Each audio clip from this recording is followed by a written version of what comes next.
Why would it be started?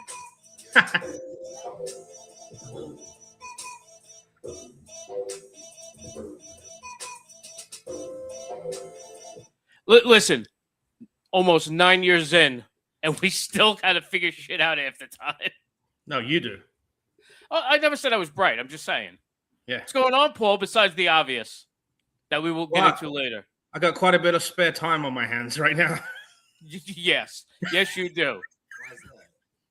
All right, you want to get into it now? Fuck it. Let's do it. Well, you know what I decided? Did I tell you I was building an arcade machine? Did we have that conversation already? Yes. So I've done a lot of work on that in the last few days. That makes sense. But did you ever figure out why this situation started before you get into what it is? Yes. So a company on Amazon sent me a PDF file with a document on it. And when I clicked it, 10 minutes later, my Facebook page was gone. Oh, shit. So it was a hook in it was a hook. It was a hook in the PDF file. But it was from an Amazon seller. So you would have thought it would have been legit. Not really. Well, you know. Remember what your people did to everybody in Kenya. Yeah. Well, that's what I'm saying. Tell your boy to fucking eat the mic like he does dick. Yeah, you got to eat the mic. Oh, eat the mic. All right. Yeah. How about now? Sounding good now? Yes, better. Well, right. I can hear your voice, but yeah. That's fair. So yeah, the IT guy got scammed somehow. I didn't get scammed. It fucking hooked into my phone, and then someone changed the date of birth on my Facebook to like 10 years old. And I got a pop-up warning that said, send in your ID. We don't believe you're old enough to be on Facebook. And I sent my ID, and we do not approve. You cannot appeal. And no appeal allowed. And that was like a week ago almost. No, the appeal was me sending my driving license. That was the appeal. Was it like a solid page? Like you lost a bunch of followers? Yes. Damn. And Instagram because it's Meta. Yep. Fuck. The worst part about it all, well, I mean, there's two problems with it, right? One, a lot of comedy connections on there. Right. A lot of comedy connections on there. I've been booked through there. I've sold shows through there. I do advertising through there. Second part, going to England next Friday. all my friends from school are on that Facebook account. I don't know any of their phone numbers. So now you really are screwed trying to catch up with people. Yeah. I got hold of a few. I know people that know them, so I hit them up. It doesn't help that the fake account that I may or may not have on Facebook, in case they're watching, I may or may not have, that no one recognizes, nobody knows that name, and they don't read the messages. They just see some name they've never seen, and they don't accept the friend request. You know, right. That too. Oh, you know, that part of it. Yeah. And if you have it set in a certain way, which most people do, if you send someone a DM you're not friends with, most people it goes into their request folder on their messenger, and they don't even know what the fuck it is. They're That's like, right. I have a request folder. You know? Well, I had a weird one. Somebody that I am friends with, that I message back and forth with. She does comedy, sort of. She's into filmmaking now. And I actually just found out she was doing it. I'm like, oh, shit, because I'd like to have her on here just for that reason, just talk movies and shit. And she's like, oh, yeah, well, we'll talk about it. And she actually, for the Cypress Brewing show, she tried promoting that and was not able to tag me. Oh, yeah, I think you mentioned this. I was like, what the hell is going on? And I'm like, I did tell you that. I'm like, I haven't had like a block on anything since after Terrible Tim died. She will not be able to tag you in a group that you're not in. But it wasn't a group. It was on her wall. Oh, maybe she's got the pedophile block on, and then she can't fucking. Well, then she wouldn't be able to get you. You're the one that had the PDF file, pedophile. Yeah. You're the one clicking on PDF files. You tell me you haven't seen that meme where on the left it says it's got the Adobe logo and it says PDF, and then on the right it's got fucking who's the guy that Michael Jackson? No, R. Kelly. Yes. And it says PDF on one side and pedophile on the other side. Right. Yeah. So good old R. Kelly. So all right. So speaking of Michael Jackson, you're allowed to spoil it for me. I don't know if you wanted to be spoiled. I want to see. There's nothing to spoil. It ends. Yeah. I really want to see. Do you care if it's spoiled or not? No, there's no spoiling. We know the story. There's nothing in it you don't know. Okay. That's true. In actual But fact, what about all the happened was- special videos from Neverland? Oh, Yeah. God. It finishes right when Bad comes out Oh, okay. Okay. because they're supposed to be free. You know how movies are set up, conflict, resolution. Normally, it's a set of things. Set up, tag punchline. You got to Yeah, some remember kind of that, thing. Paul. Yeah, You have to start remembering that on stage. Hold on, I'm gonna write that down. Hold on. But, no, Oh, man. the Jackson estate got involved in paying money towards the movie, Right. and all the pedo shit got took out. They even filmed Michael Jackson naked getting arrested at Neverland, Damn. but everything was taken out in return for them ponying up like $20-something million towards the movie. Small price to pay. And I think that's why they have his nephew in there too, playing him. I didn't even know that was his nephew. I didn't know. Yeah. The only thing I got to do, I think I said this to you the other day. I need to find out if his nephew has the big nose or the little nose. Because he has surgery halfway through and he goes from the big nose to the little nose. What do you mean? I don't know what you're talking about. Michael Jackson had nose reduction surgery. No, he didn't. Yeah. It's in the No, movie. he didn't. No. All right, whatever. No, he looked like that his whole life. Yeah, He yeah. was and always a also hot looked white white. woman. Yeah, and of course, they had to put in. Big-ass nose, like 18. They had to put the. Only on off the wall. That's a great. They had to put in a bit where they showed him at the doctor's finding about the stuff that's making him white, the whatever that The jalapeno. vitiligo. Yeah, whatever it is. Vitiligo though. Yeah, they put that in there because I guarantee the Jackson people said put that in. Oh yeah. Whether Whether it's true or not, you got certain things you have to keep the narrative. Yeah. Yeah. So they've already Lionsgate already said they're doing the sequel. So I don't know how can they do a sequel without any of that shit. I don't know how they pull that off. They wanted to make their money off of this one. Right. So that way they have money. They're like, all right, we'll allow some of that other shit. Because now if they stopped at bed, you got the rest of the 80s and the 90s to go through. Mm-hmm. That alone is compelling shit right there. But like I said, they had the script for the third set of the movie, and Jackson's paid it. They literally threw it out. They literally threw it. They didn't do some of it. They threw the whole third act out. So how much of this third act is going to make it into the second movie? Right, but that's what I'm saying. So whether it does or not, it doesn't matter. They're still going to be able to write their own narrative for the next part, and if there's a third part, that one too. I know. I mean, I was looking forward to watching Michael Jackson look up some 12-year-old's asshole because we know that's what they said in the documentary. Allegedly, that shit was hard to watch. Well, allegedly, yeah. Michael Jackson was hard watching it. Listen, I think it's weird that he decided, hey, I want to start ass eating and telling kids about it. Like, that was the weirdest part of that whole. No, in the documentary, he didn't. Expose. He just looked. He just looked. He didn't. Pedophile. I don't. I'm not sold. If you read the Epstein files, he was trying to save kids, which is a whole different thing. Huh. It really depends on what narrative you're looking at and what you care to believe. Right. But do you know how bad Epstein has to be when Michael Jackson's saving kids from him? Well, if he's not a pedophile, it's not that. It's very realistic. Is the whole point. It's good behavior. Yeah. He's the hero, not the pedophile. Come to my house. I just want to look up your asshole. No, you won't get fucked. No, he wasn't even. But I'm saying, if you go with that narrative, he wasn't even staring at their asses. It's just 2 kids out of thousands that went there. That's it. Nope, he was staring at my ass. Well, you've got to remember 20 million to prove it. But you've got to remember this: the kid they interviewed in it, Michael Jackson paid off his parents' mortgage. And that's not. They're not the only kids he did that for, though. No, but it happened. It happened right after. One of them said he stared at my ass. No, one kid did say that. On that one kid, yes. All right. Thousands did not, though. How funny is it? The kid they paid still knocked him out. And listen, only because he's alive to talk about it.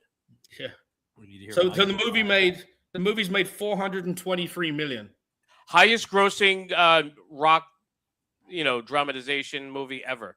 Is it better than? Is it bigger than the Queen one? Oh yeah. Bohemian Rhapsody. For the opening weekend, yeah. Yeah, it did more overseas actually than Michael Jackson one. Yeah. But Lionsgate said they were waiting until they wanted to hit 400, and they said then they'll start talking about a sequel.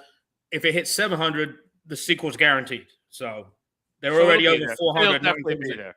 All right, so Bohemian Rhapsody is at 911 million now. Right. So let's see if Michael. I mean, you know, what I'm going to do. Let me look at the drop off because that's the way you can normally tell with these movies. If you look at the drop off after the first But weekend, what was the opening weekend for that one? I'm looking. I am looking. Because you have Queen versus King of Pop. Just throwing it out there. Yeah, Michael is way more popular than Queen. And Queen's awesome. Yeah, but still, definitely. I saw him with Adam Lambert filling in as a singer. That shit was actually pretty cool. He's doing it. No, he's full time now. Oh, I didn't know that. I didn't know that either. That's awesome. Yeah. All right, like, I thought it was weird. Like that, I didn't listen to. I listened to whatever's on the radio, and I didn't care what was on. It was always like background noise. I was out playing and shit. Right. And then I'm like, oh yeah, I love this song. Woo yeah. Oh yeah, Queen. Oh yeah, Queen. And I got older. I'm like, wait, all of these songs are Queen. Wait, all of them are on the same fucking album too. Yep. Like how cool is this album I never owned? Like I felt worse after. Now it's like now I can't even buy it because it's stupid. But Dave, you stolen nearly everything you've watched or heard. So why are you surprised you haven't heard it? You don't own that one album? No, but when I used to buy music all the time, like there was a time I bought. I'm not saying I didn't steal shit too, but I bought a lot of music. I bought a lot of records as a child and as a teenager and 20-something. But once I was 20-something, it was all about CDs, and I had, in the 80s, it was all about cassettes. So I had a good mix of everything. Pretty solid. Records are all right. So it made in America. In America, the first weekend it made 97. All right, but overall. Overall domestic is 183. But what about overall box office for the weekend worldwide? I just told you. Oh no. I just looked at domestic. Sorry. Let me see. Right. That's why I said. I don't think this website breaks down overseas. Yeah, you can't trust the internet, Paul. Especially you this week. I know. Well, look at it this way. It's made 183 so far in domestic and 240 international. That's not bad. So far. I'm going to look at the first weekend for Bohemian Rhapsody. Hold on. Let's see. I feel like they're going to make a sequel, like a fucking musical or something. You gotta. Like what they did with the Joker. Yeah. That was the worst sequel known to man. What do you mean? That grossed like $30. Yeah, exactly.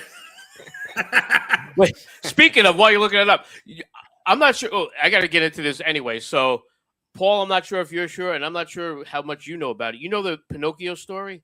Not really. All right. So, the original Italian novel from like the 1400s is a very dark, creepy story. That makes sense. There's like murder and shit. Like, yeah, it gets into all kinds of craziness. And who wrote that book? Well, no. Well, you got to remember, if you remember even the Disney movie, they took them to the island because they acted like jackasses and didn't want to behave. So they were sent there to be punished, and they weren't allowed to be back with their parents. They were sent to an island to be stuck with somebody. Oh, man. And so Bohemian Rhapsody got to escape. Bohemian Rhapsody made $49 million in the That's what I'm saying. Weekend, but it was 7 years ago. Right. But so also, you got to hike it a little bit. Right. My whole thing, though, so now Guillermo del Toro did the longest movie that was stop motion in history, and he did a Pinocchio one, and he tried to keep it close to the book. My God, I think it was $90 million they put into making this thing. Damn, it earned $100,000. That happens. I was shocked because I'm like, wow, I never even heard of this. I got to check this out. Then I'm like, oh, put this much to made, earned that little. I'm like, maybe I don't need to see it. When did it come out? That happened with last year, I think, the year before. That happened with The Bride, the movie The Bride that came out 3-4 weeks ago. Don't know it. That's the point. They threw a ton of money in it, and it just didn't. The poster didn't even look like something. It kind of made you think it was a Nightmare Before Christmas kind of thing. But it wasn't. It was a real movie. I watched the first 3 minutes of it, and it was this crazy bitch screaming in a restaurant, and there was then there was then they were interviewing her, and she was 4 years ago. Couldn't even fathom what that movie was about. Damn. In other news, hold on a second. Talking of movies, though. Hold on. Were you looking at The Bride? Oh, that's not what I wanted to do. I was trying to skip. Hello, Papa.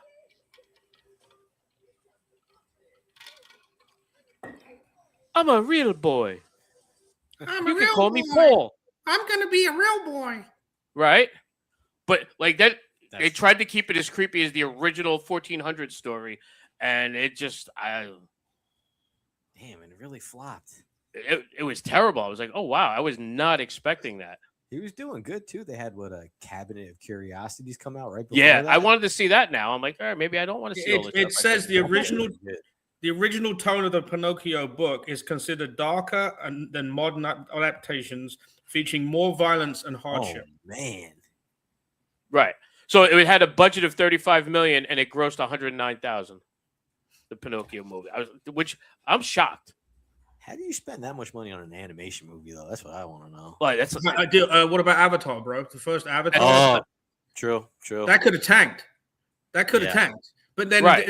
But now that's Disney. The thing. People trust James Cameron. Why does Guillermo del Toro not have that kind of like, hey, look what I got? Like you would think if it was slightly advertised, you would have got at least broken even on that. I know people that have made movies for millions of dollars, but they forgot to ask for money to do the marketing afterwards. They just got the money for the budget. And you know as well as I do, the marketing of a movie of a big size costs two-thirds of the price of the movie is advertising. Right, at least. Like usually, whatever they say the budget is for the movie, they usually put like half of that is for the initial advertising. Well, no, they add it on top. When they say I'm just saying, like, all right, let's just say with that one it was $35 million.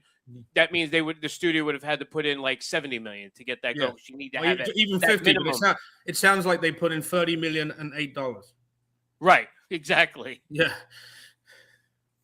Well, you know what it is? They probably put in $25 million and they're like, wait, how much is this freaking costing to do all the stop motion? Well, how many movies here? We're not paying for advertising. How many big movies do you hear that the budget goes up and up and up and up and up? Yeah. All the time. So, but talking of big budget movies, I bought this camera at Goodwill so I could convert Dave Hodges' home movies. $10 I thought it was good. It needs a power cable. I got to figure that out. But this is what made it worth $10. Sex tape left in the camera. Oh, sorry. Damn. Is that for real? Did you like it? It's in black and white. It's off a security camera. It looks like either that or it has. It's a camera with night. You can see in the infrared or whatever. Yeah. Right. It's some chick getting railed by this dude, and she's jumping on top of him, blowing him for 10 minutes. Oh, I think you're talking about on my camera. I'm sorry. Nah. That's why I was apologizing. No, the one out of your camera will be much substantially smaller than this tape. No, I could fit on that tape. I could do the windmill inside and rewind it for you too. If it was a fat chick you were with, Dave, it would be on this tape. I haven't seen one of those in forever. Jesus Christ! Right? Oh, I'm a fucking I'm a crazy movie collector, so I have. He is a whore.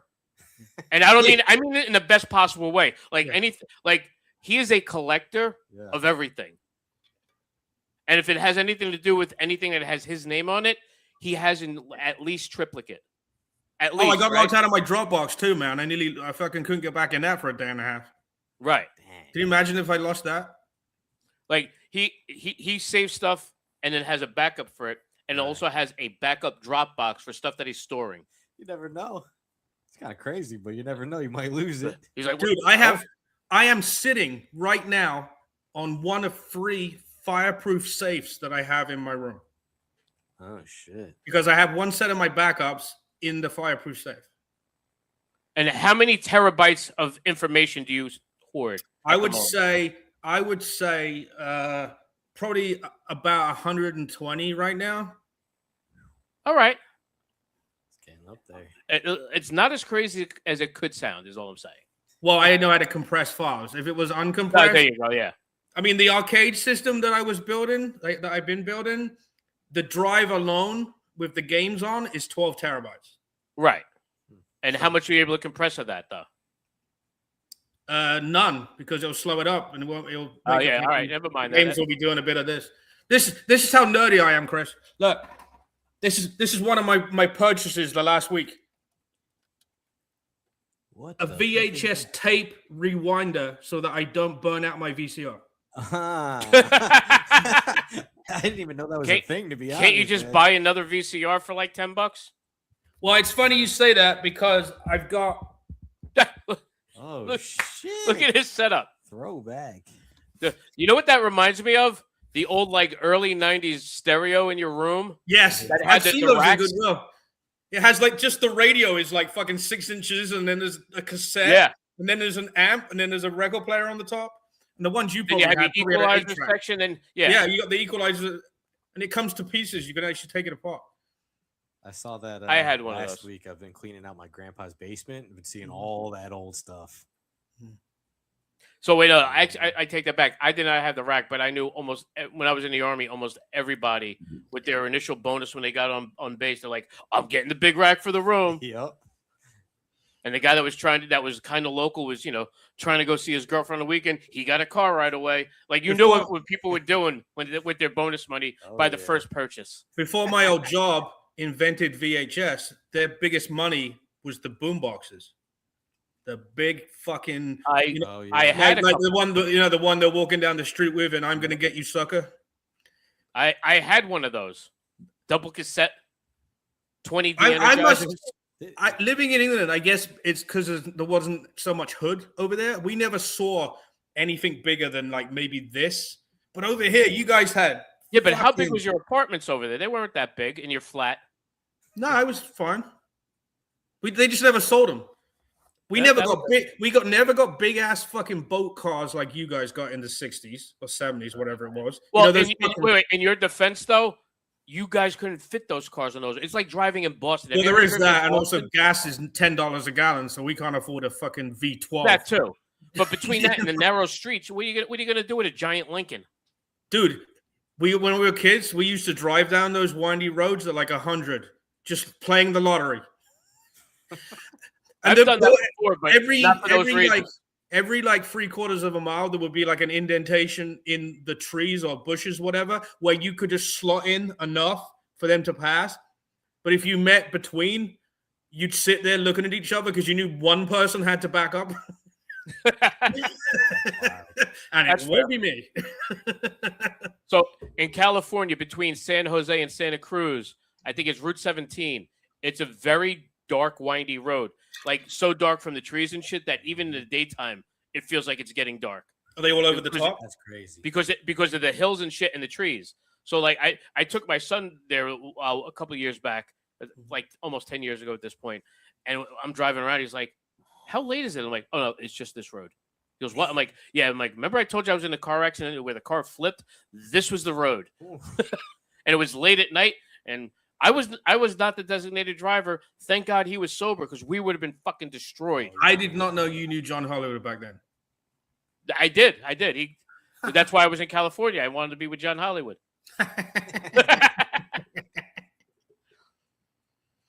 He's our favorite car accident person. Why is that? If you've ever been in a car accident, you would know. What is? Hold on a second. We have been in car accidents with John Hollywood. That's what we're talking about. Yes. That's terrible. Well, let's just get our other guest, Paul, on here. How are you? Hey, I don't know if I'm. Paul. What's up, Paul? Hey, what's going on, guys? Can you hear me? Okay.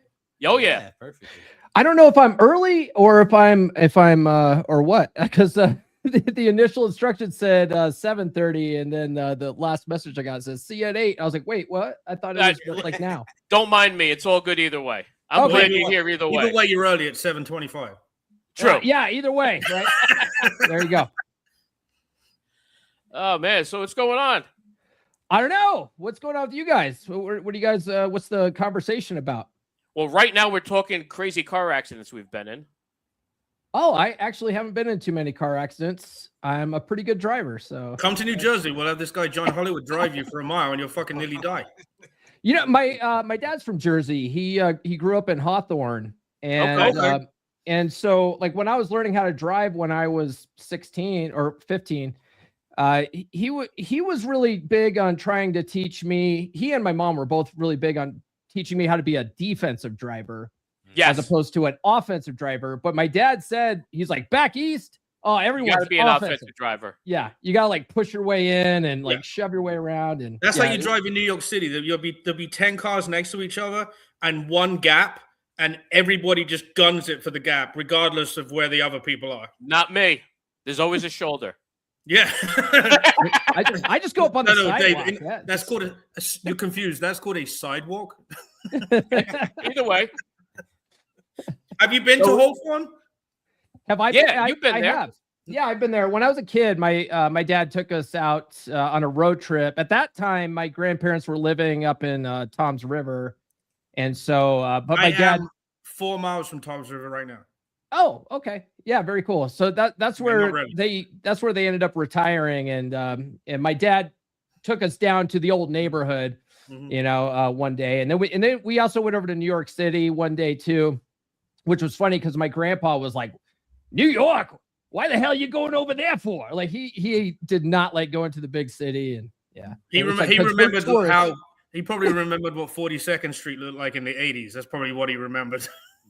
Probably do it. I remember the 80s. Probably, but I grew up in Colorado, so going to a place like New York, that's you have to go to New York if you've never been there. At least why would you not? Right. So we went there when I was a kid, but I haven't been there since. The only reason I'm asking is my favorite part about Hawthorne, other than it backs up against, is it Patterson or Passaic? It backs up to Patterson, right? Patterson. Yeah, so that's kind of scary, but. They used to have a store in New Jersey. They don't have it anymore. It's called the Rag Shop, and it was like a craft type thing.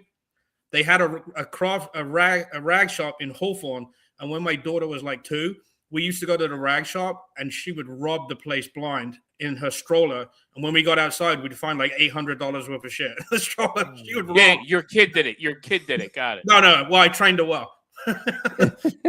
Every time we went to Hawthorne, we're like, "What do we need?" Paul, right.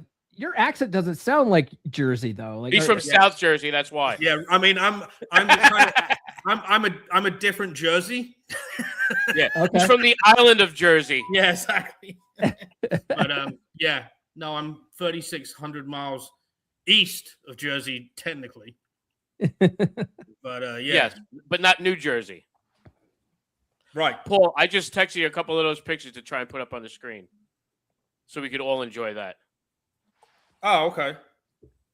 So we were talking. I could also just do this, or you could do that. Yes. So we went to a Halloween party a few years back, and the theme of the Halloween party was TV commercials. John does not look like he's wearing a Halloween costume. That's okay. fair. I can see the progressive Flow outfit. Yeah, Paul was Flow, so much so that he got retweeted by the actual Flow. Yeah, my wife made that costume. It wasn't one of those generic Spirit Halloween jobs. I got retweeted and I got Facebook shared, which ironically I can't see anymore because I'm off Facebook because I got kicked off the other day. But I got tagged in Twitter last year because I just post it every year on Twitter. Yeah. And I got back. This is the best one ever because it's me in a fucking goatee. Dress. Well, so Paul was Flo. Wait, hold on. Oh. Parked by a woman. Yes. I made that meme. Hollywood decided he was going to be Fabio from I Can't Believe It's Not Butter. And is that what that's supposed to be? Was just a T-shirt and his bad mullet. Oh yeah. And I went as Trojan Man. There you go. So I got the gladiator outfit and just taped condoms to myself. Yeah, you'll notice in that picture, Dave does not have a Trojan Man outfit on because Stupid didn't wear any underwear. So when they laid him on the gurney, no, that's not true. Hold on. You're not telling the story right. I had underwear on, but they didn't like that I had the plastic sword in the hospital. So for safety reasons in New York, they made me take off everything, and I had to wear the little Johnny coat there. So I just went full, with the mask and everything, and said, I need the hairnet too. And it was bullshit in New York anyway. It was Staten Island, which, It's New York City, technically. Yeah, technically, exactly. But, listen, that's how far this New York we got when we got into the action on the way to Long Island. Damn. Hollywood picked us up from literally 2 blocks from here because I didn't live in this place then. Right. And get over the bridge, got in an accident right over the outer bridge. Who caused it? The other guy. The other guy, he was, yeah. I mean, it didn't help that John was dressed as a lesbian driving a Subaru. That's true, yeah. But, it's funny because, Dave didn't have a seatbelt on in the back, and he got thrown all over the place, but he didn't even get hurt. What was it, a scratch? I had his kidney. Yeah, me and John were in the seatbelt and fucking got beat up. Damn. But He's such a bag of shit, though, right? So Oh, Hollywood. The insurance was $300,000, right? And me and John, we filed against the other guy. They offered me 20 grand because it's minimal. It's minimal for me. I had like a bit of pain, but it's like it was gone after fucking 8 minutes. His lawyer calls me up and says, "Can you take less so we pay John more?" I'm like, yeah, okay. Let me fucking fill that paper out right now. yeah. So wait, no crazy Colorado accidents for you? I was in an accident when I was 16. That's really the only accident I've ever been in, knock on wood. That's a good thing. Yeah, I was driving in downtown Denver, and I was on my way to go to a hospital down there to see now an ex-girlfriend. She like her appendix erupted, and so it was early in the morning. I was driving down there. I was tired, and I blew a red light, and I thought it was green, and I just went, and some guy just T-boned me from the back, and so we pulled the wreck off to the side, and then you've got all these like Karens on the side going, "It is his fault. I saw the whole thing," and pointing, all that kind of shit. It's like, shut the fuck up, lady. Mind your own goddamn business, But but yeah, so then the cop came. There was a witness that pointed at me and gave me a dressing down. And then he was driving a company vehicle, so he had some kind of paperwork to fill out with my information on it, and I got the ticket, and insurance handled it though, luckily. But yeah, I was gonna say at least you saved some gas going to the hospital though, right? Well, I wasn't injured. My car was still drivable. So I ended up just after all that was over, just driving over to the hospital anyway and getting that all taken care of. Have you noticed that nearly every time there's an accident, the guy that causes it has a drivable car, but the person whose fault it wasn't, his car is fucking destroyed? Yep. It is kind of weird. Yeah. Go ahead. I was going to say there was I did have another accident. These were both when I was teenagers though. And one time I was running late for school. And so I was hauling ass in the morning, and I lived out in the middle of nowhere at that time. And so getting to school was at least a 30-minute drive, and there was black ice on the road. And I remember going around this corner at like 50, and I hit black ice, and I just started fishtailing out of control, and I hit the side of a hill, totaled my dad's car. It bent the frame. It wasn't a new car though, luckily, so it wasn't like he was out much. But those were the only. How far out in the country were you? Because my cousin used to live in Trinidad. He moved out to Trinidad. Now he's living in Colorado Springs. Trinidad's like 10,000 miles away. Well, so at that time I was living in a small town called Conifer, which is about an hour outside of Denver in the foothills. Yeah. All right. Can you imagine the conversation when you go home and you tell your dad that you totaled the car, and now the guy's like, "I haven't got money for a new car. I got to sit with your mother fucking 24/7 now, you dick." Yeah. Well, he had a car that he was already driving at the time, so it was essentially the car that they were letting me drive as a teenager. So it wasn't like he or my mom were out of a vehicle. It was like the old shitty vehicle that they let me use. We have this for when you get your license and start driving, or when dad gets a DUI and we have it registered in your name, kid. Yeah. Right. Smart. Yeah. Exactly. When you drinking and you fucking get chased by the cops, you hide your car and you go home and you tell the cops someone stole it. And that's what cop watching. Bullshit. That's my cop car inside your garage. Give the keys back. Yeah, I'm a big fan of On Patrol Live and Live PD and all those shows. I love all that stuff. And every time when they're like, "We're chasing this car. We've got the license plate. 20 minutes from now, somebody's going to report that car stolen and say it wasn't them that we were chasing." That's how they do it, huh? Yep. They go, "Oh, someone stole my car." See, I learned in the Navy when you're driving drunk, you hold your thumb up like this so that you line your thumbs up with the lines on the road, and then you just go the speed limit, and the cops don't bother you then if you do that. That makes sense. I've heard that. I've never heard of it, but it just makes sense. I know people that can drive like that. It's a regular day. I mean, Hodge, you're one of them. I do not do that. when we used to go out and you used to drink, you would drive. I would not be, but I would have a couple drinks. I wasn't Yeah. getting drunk. There's a difference. But you're probably legally over the limit because it's only 0.08. Never. I would never have more than 2 drinks if I was driving. Oh, okay. But whatever. And if we're out for 2-3 hours, I'm still good. Me and him both drive like maniacs. Right. So if he was drunk, we wouldn't even be able to tell the difference. You were sober and you drove like that, so that should. I know exactly. I don't care. Like drinking and driving is one of those things that's completely socially acceptable until you get caught. And then all of a sudden everyone's like, oh, that was a terrible thing you did. It's like, you do it every time you go to a party, lady, shut the fuck up. You know, I have friends from the 80s that got pulled over and the fucking cops would drive them home back in the day. Well, that was the thing back then. No, but as soon as the body cameras came along, that was the end of that. Yeah.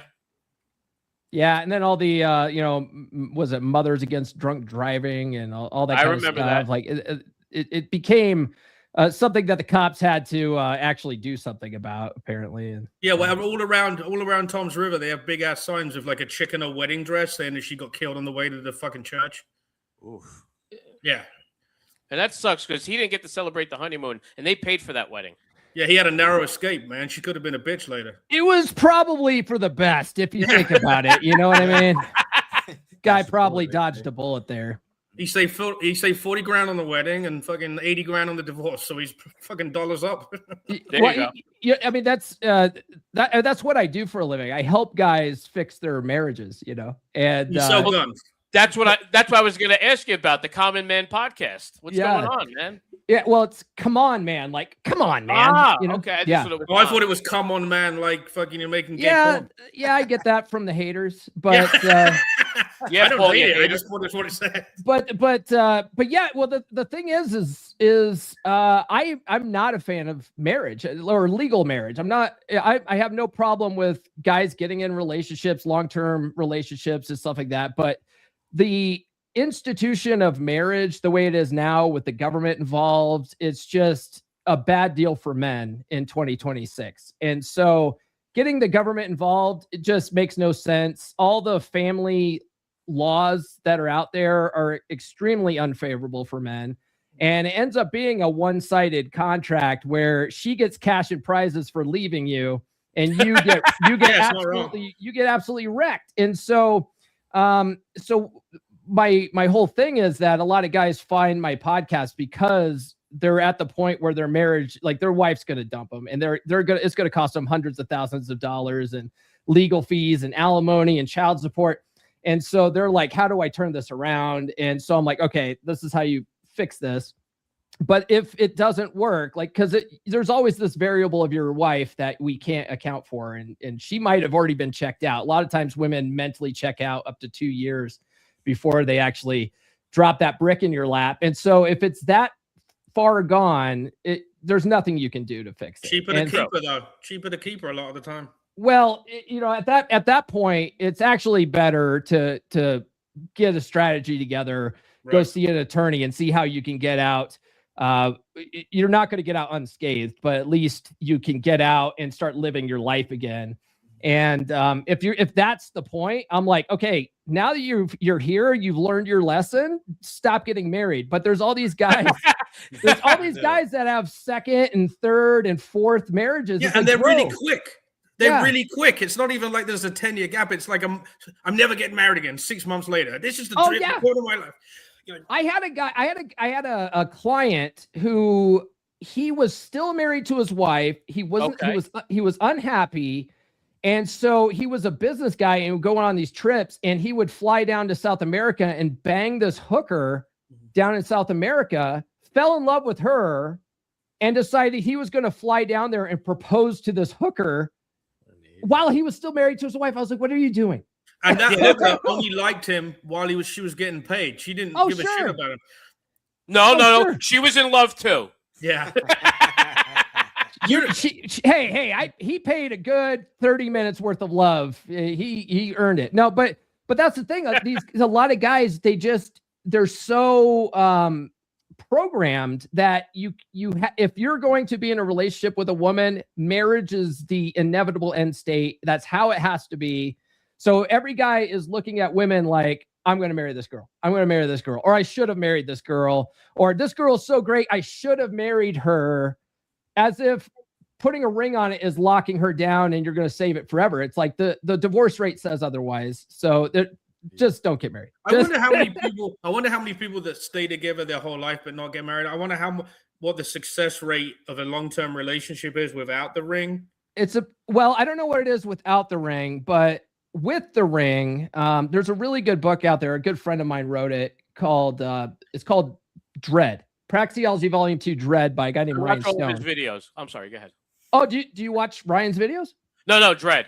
Oh, Dread. I know was it Sylvester Stallone that played Dread in that one movie? Yeah, no. Dread is it's a game tactic in relationships where you make a woman you induce her competition anxiety and get her fear of loss going so that she wants to save the marriage, right? It's a total manipulation tactic. Okay. It's awesome. It works great. But in his book, he broke down the statistics of it. And so with first-time marriages, it's a 50% failure. Oh, I heard it was like 60.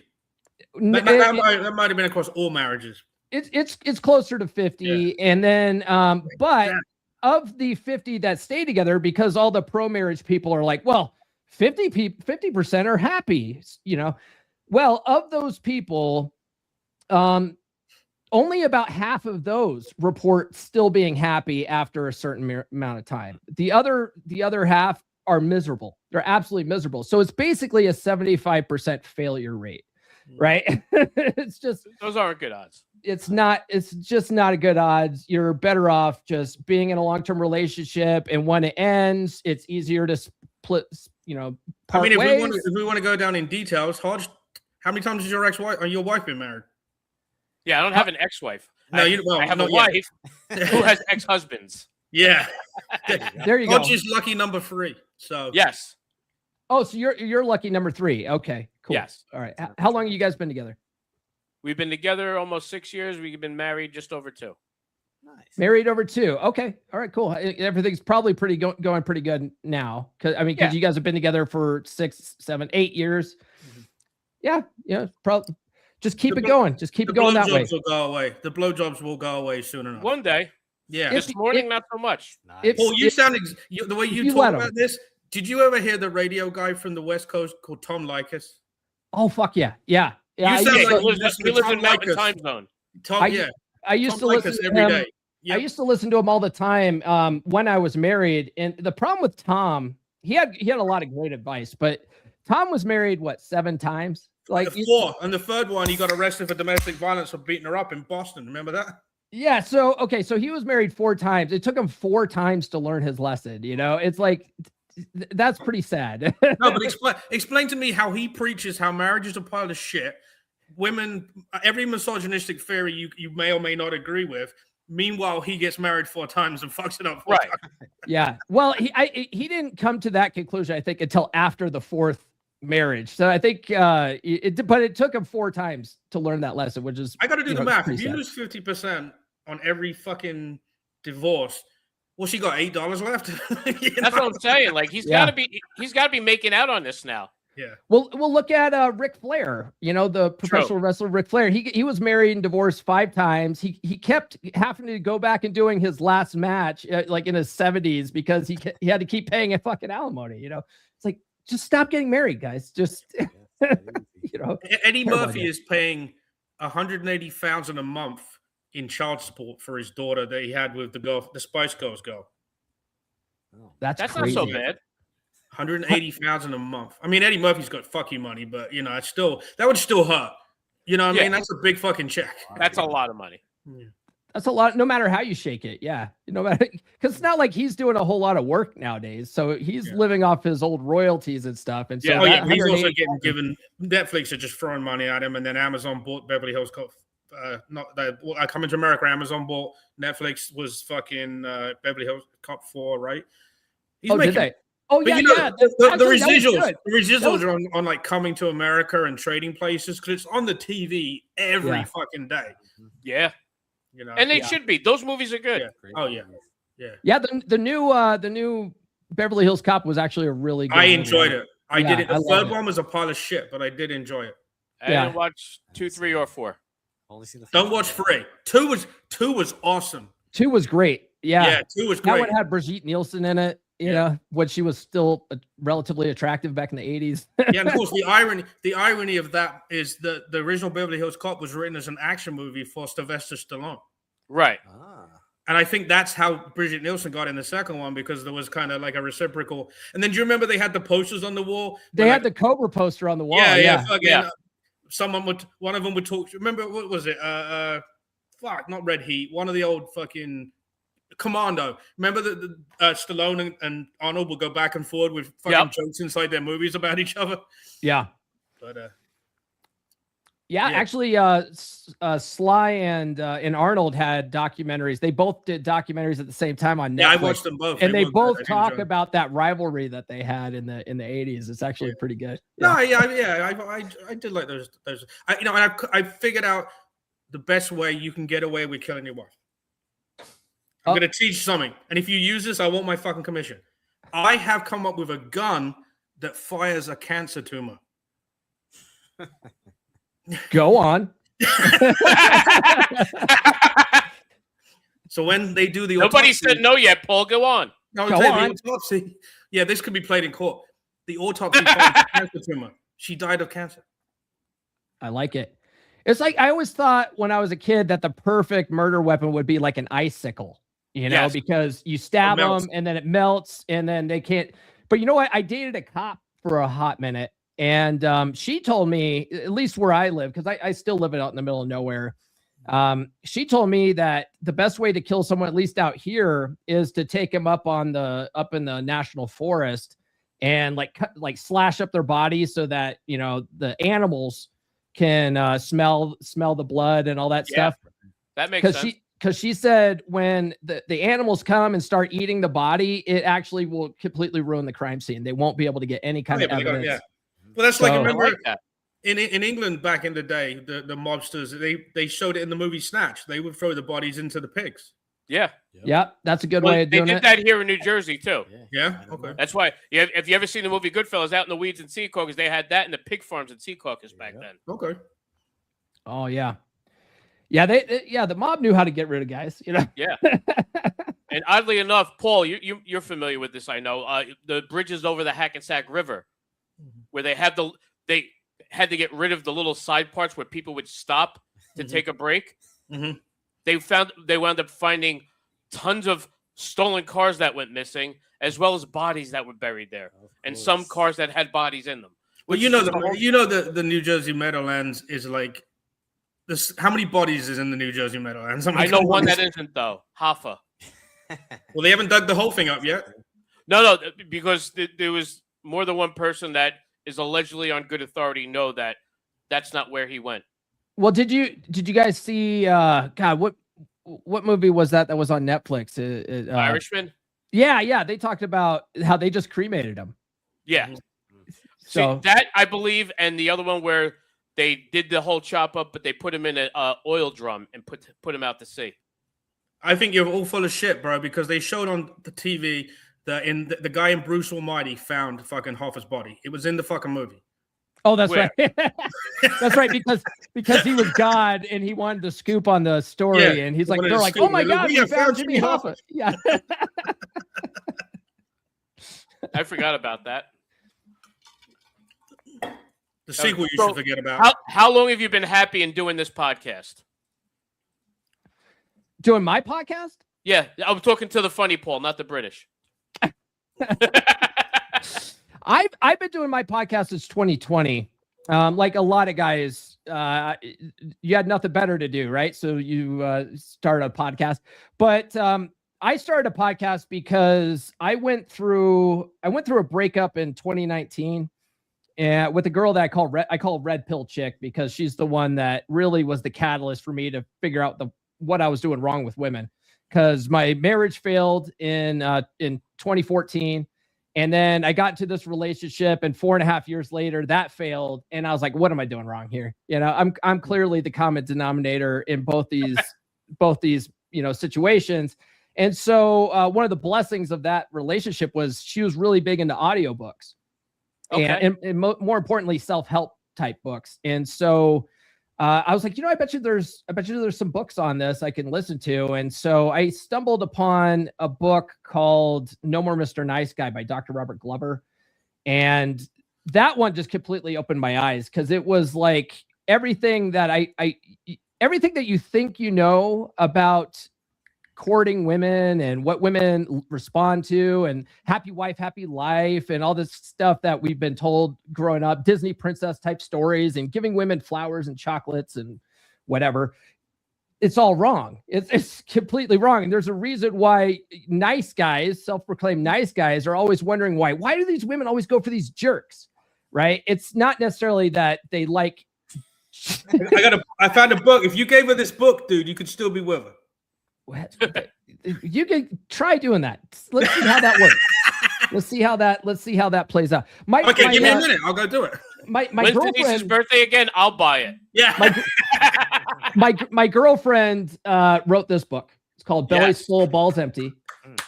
And the thing is that like all the guys that follow my podcast, all the guys that read my books or they're in my men's group, once they get to a certain place where they're really setting the tone and leading the relationship and their women are responding and like enthusiastically having sex with them all the time, usually their women will say, is there a book that I can read to be better? Because you're always studying this stuff. And so I tell them, go read Belly's Full, Balls Empty. That's the easy one. But you can't lead with that, right? Because that's all the guys are trying to, that like guys that where their wives aren't banging them anymore. They're like, how do I fix her to get her to bang me? It's like, well, it's not her. You have to become more attractive. Like she's not attracted to you anymore. Like all your behavior has caused her to not want to fuck you, right? So you have to fix you. You have no control over what she does, and so that's the hard thing for guys to accept, because it's like trying to get anal on your first date, right? You have to ease into it, right? You know what I mean? Yeah, exactly. It depends on who you're dating. You got to spit on it at least, Yeah. So that's really the thing, you can't change women. You can only change yourself. And that's a hard thing for most people because they don't think that they're the problem. And I didn't think I was the problem. I thought when I got divorced, I was like, oh, my problem just went away. Fuck that chick. I'm going to find a better chick. And then improved. Right. And then I found myself in this same exact relationship with the next girl. She just had a different face. It's because I never changed. And so I had to We're attracting the same people. Also it doesn't matter. It doesn't matter. You think they're the same people, but it's because you're showing up the same, and so they respond the same. You don't think it's because you have WWE wrestling belts on your wall behind you? Oh no, bitches love that, dude. Nah, man. I just took my girlfriend. We celebrated our anniversary at WrestleMania in Vegas a couple of weeks ago. Yeah, because our first date. Well, she says she dies on this hill. She says it was the second date. But we met up for coffee. I left. And then she called me later saying, hey, I don't have to work tonight. What are you doing? I said, well, I'm watching WrestleMania. You're welcome to join me. She drove an hour to my house to watch WrestleMania. And we've been together. Where do you get like a golf chick or like a nerdy chick this time? Is she into all that stuff? She had never even heard of it. Never even heard of wrestling. She just was like, oh, yeah, sounds interesting. I'll come over. She didn't care about wrestling, dude. 10 minutes. I can imagine 10 minutes into the date. I think this is fake. She was like, she was watching it and she just liked how I made it fun for her because I was because obviously it's fake, but that's not the point. You don't watch Game of Thrones and see a fucking CGI dragon come out of the sky and go, that's fake. I don't believe any of this stuff. Don't tell me dragons aren't real. Stop. Shrek was a real movie, motherfucker. You suspend. Next thing you're gonna tell me the midgets weren't real either. You suspend disbelief and you enjoy the story, right? Well, that's what wrestling is at the end of the day. If did you throw out like really deep like information about the wrestling to her during your first? You're like, hey, that guy on the left? He shaves his balls in the shape of a heart. I fucking saw it on the internet.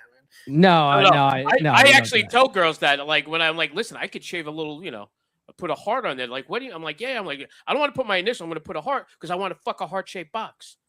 And they just think that's weird enough. They're like, all right, you're just a fucking psycho. Either they're going to love me for it or they're going to hate me. And I know at that moment how a relationship can work with somebody like that. And that's why it took him 50 years to get married. There you go. And by the way, if I ruin this, It's only the back nine. I'm probably only got another 5-10 years left of me anyway. Yeah, I Dave's, can't fuck this Dave's up. not counting how many years he's been married. He's counting how many years he has left. I can't Yeah. screw it up. Most married guys do once they get to a certain age. They're like, "Fuck, how much longer do I got in this shit?" My whole thing is, dude, if I die first, I'll be happy. If she dies first, I'll be happy.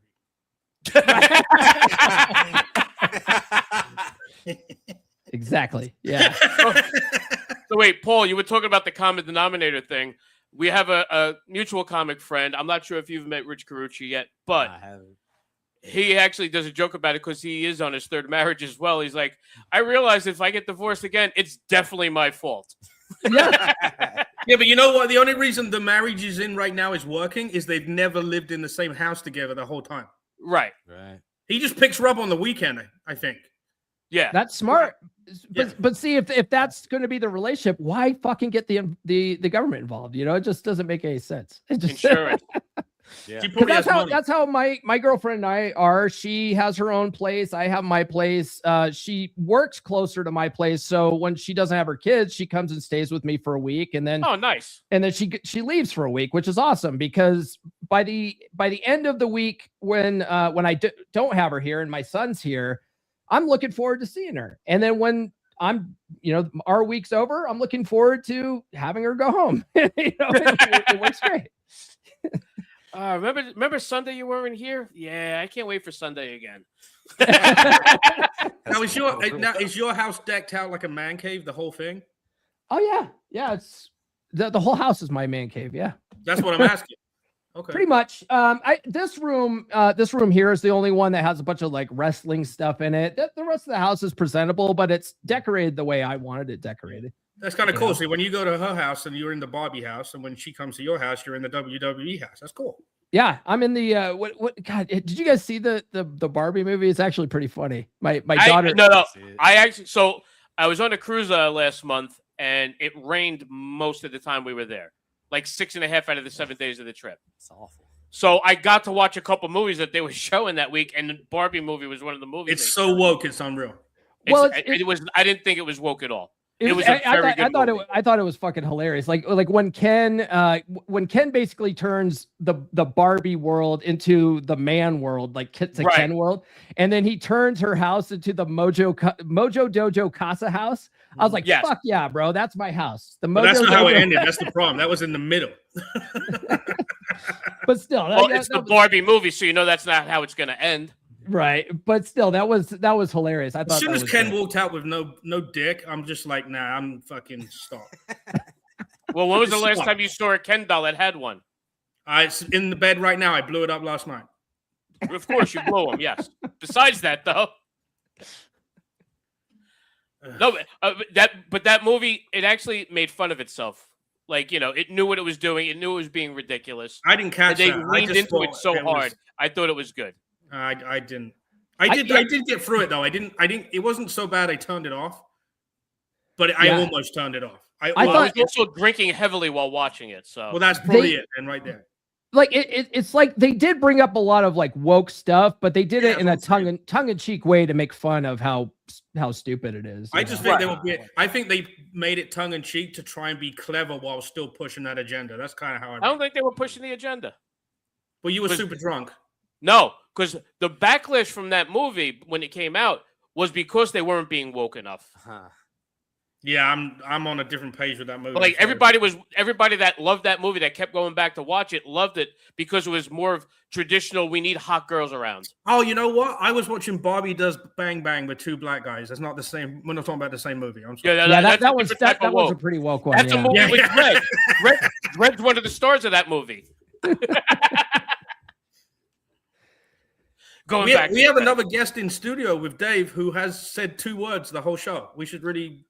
Well, he feels a little awkward because we're bringing on the guy that's the Come On Man podcast, talking about it's a mistake to get married because you're going to wind up divorced. And just like the other host, Paul, there, he is divorced a couple years now. Dude, so only lasted a year. Oh, well, that's good. You didn't get out with too much problems. There's these guys that, in California, if you're married for like 10 years, I'm not an attorney or anything, but I believe if you've been married for 10 years, she's entitled to alimony for life. Yeah, I guess- it's just Jersey. Yeah, and you know what? You know another rule in California. I don't know if they ever fixed this, but I don't think they did. Palimony. No. If you Yeah. are married, you can get fucked for child support on a stepkid. Yeah. Whoa. I didn't know that. That's Yeah, don't. If you want to fucking not pay child support, don't go to California. No, but you don't even have to be married in California. They have palimony laws that if you're just cohabitating, Right. like a married couple, you're still screwed. Why does anyone live there? Colorado's like that too. They call it common law marriage. So if you've common law if is a you've big lived thing in a lot together of for places. 2 Like years, 7 years? it's a common law state. And so yeah, and then it's 7 years, also I can't remember what it is. It's a fair and equitable state. So they split everything 50-50. And yeah, it's one of those places where my girlfriend, even if she wanted to move in, I was like, it's not happening. Yeah, get the fuck Because out of there. I'm not going to get the government involved in this. If we live here for 2 years, now we're automatically getting the government involved. She's gonna take one of them wrestling belts behind you, man. You're gonna fucking. That's kill it. yourself. And that's the thing. I would have to add that to the prenup. Like, no, Right, you'll be stuck with the Intercontinental belt, and you don't want that shit. no. Who wants that? Mid. You'll be stuck with the $1 million belt, and she gets to walk off with the championship and the spinny one that Cena used to have. right. Chris, how much did it cost you to get divorced? You just paid the lawyer and you guys were cool, or are you? We didn't even have a lawyer. I just went to the courthouse and They're like, yeah, we can't stand each other. Here, sign here, sign here. it was just $500. You know what? That's the beauty of not owning a house or Yep. 2 cars or having kids and grandkids. I have all of that, dude. I can't. I literally, I would have to pull off the perfect murder to get out of this. No, you wouldn't. Was it like you weren't married that long? So was it short enough that they could just annul it, or did it have to be an official divorce? So we didn't do the annulment because like the process was insane. It was just an uncontested divorce. It Oh, was really okay. quick. Yeah, they have signs on billboards here, $2.99 uncontested divorces that you can pay a lawyer $300 and do it. Or like you said, you can if you don't want to fight about it, you can literally just go to the courthouse and pay $40, right? Honestly, Well, no, a if couple you hundred can to file do a it that divorce way, case. that's the best. That's the best $300. way to do it. I have a friend of mine who's he's in my men's group. He wrote a book called Divorce is War, and it's all about divorce strategy because he went through the most horrendous divorce I've ever heard of. The court split up his children, so like his son lives with him, the daughter lives with the wife, and then in the middle of the custody battle, his middle son died, and it was just one of the worst things. And his wife's always taking it back to court and trying to screw him over and shit. And so this guy has been But like, that still makes it 50-50 at that point. Right, I was about to say, at the end, they split the kids evenly. they split the kids. Well, I mean, that's fucking just hard. pretty messed up, though, don't you think? Like, I think it's retarded. pretty messed up. But The whole thing's retarded. Yeah, yeah. So My yeah, favorite is when the woman makes more money and you actually see her get fucked for alimony. that's what happened to my girlfriend. Her ex-husband didn't make as much, and she ended up having to pay child support and alimony. So she ended up paying him like a lump sum out of her 401k just to get him out. But now, so she understands exactly like everything I Right. talked about on the podcast. She's like, oh yeah, screw this. This is bullshit. Like my wife has a friend that happened to where she had to pay the alimony because she was making twice as yeah, much. women only wake up to it when they have to feel the consequences, but most women don't. There's this thing called hypergamy where women tend to only marry and date up. So usually women make less and men have to end up paying, and women just go, I don't see a problem with that. They should pay, right? And then Dave, you divorce your wife, she's making more than you. Yeah, we're kind of not much more. No, I thought she was doing. And after she retires in a couple months, I'm not able to touch her.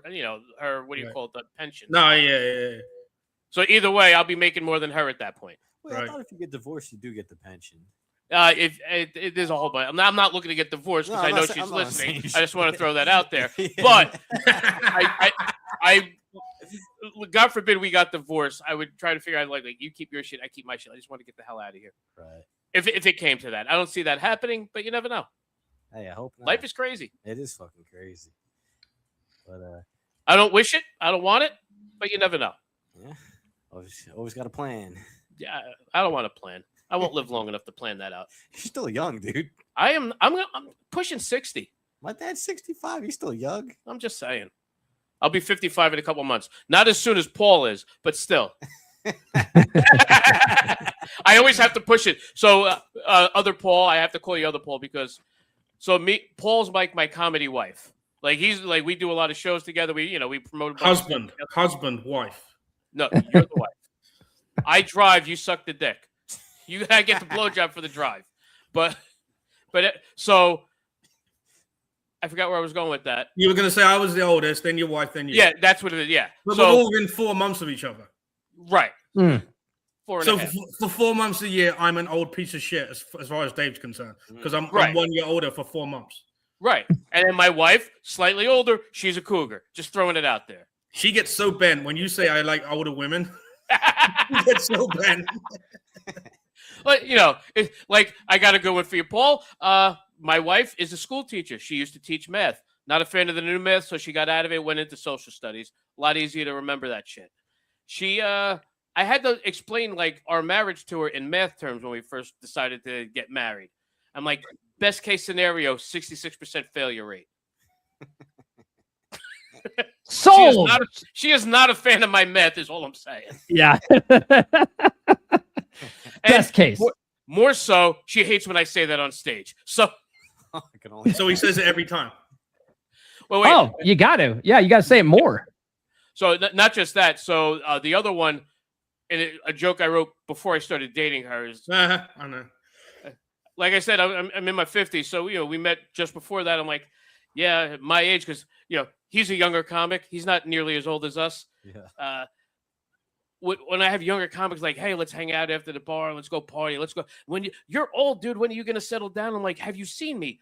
What do I have to settle down to if I look like this? What kind of a wreck is she gonna look like?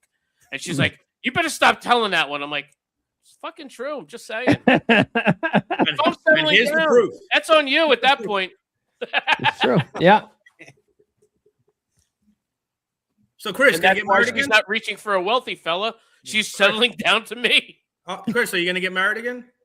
No, I'm actually dating a girl. She was married for a year as well. So It's not your ex-wife, right?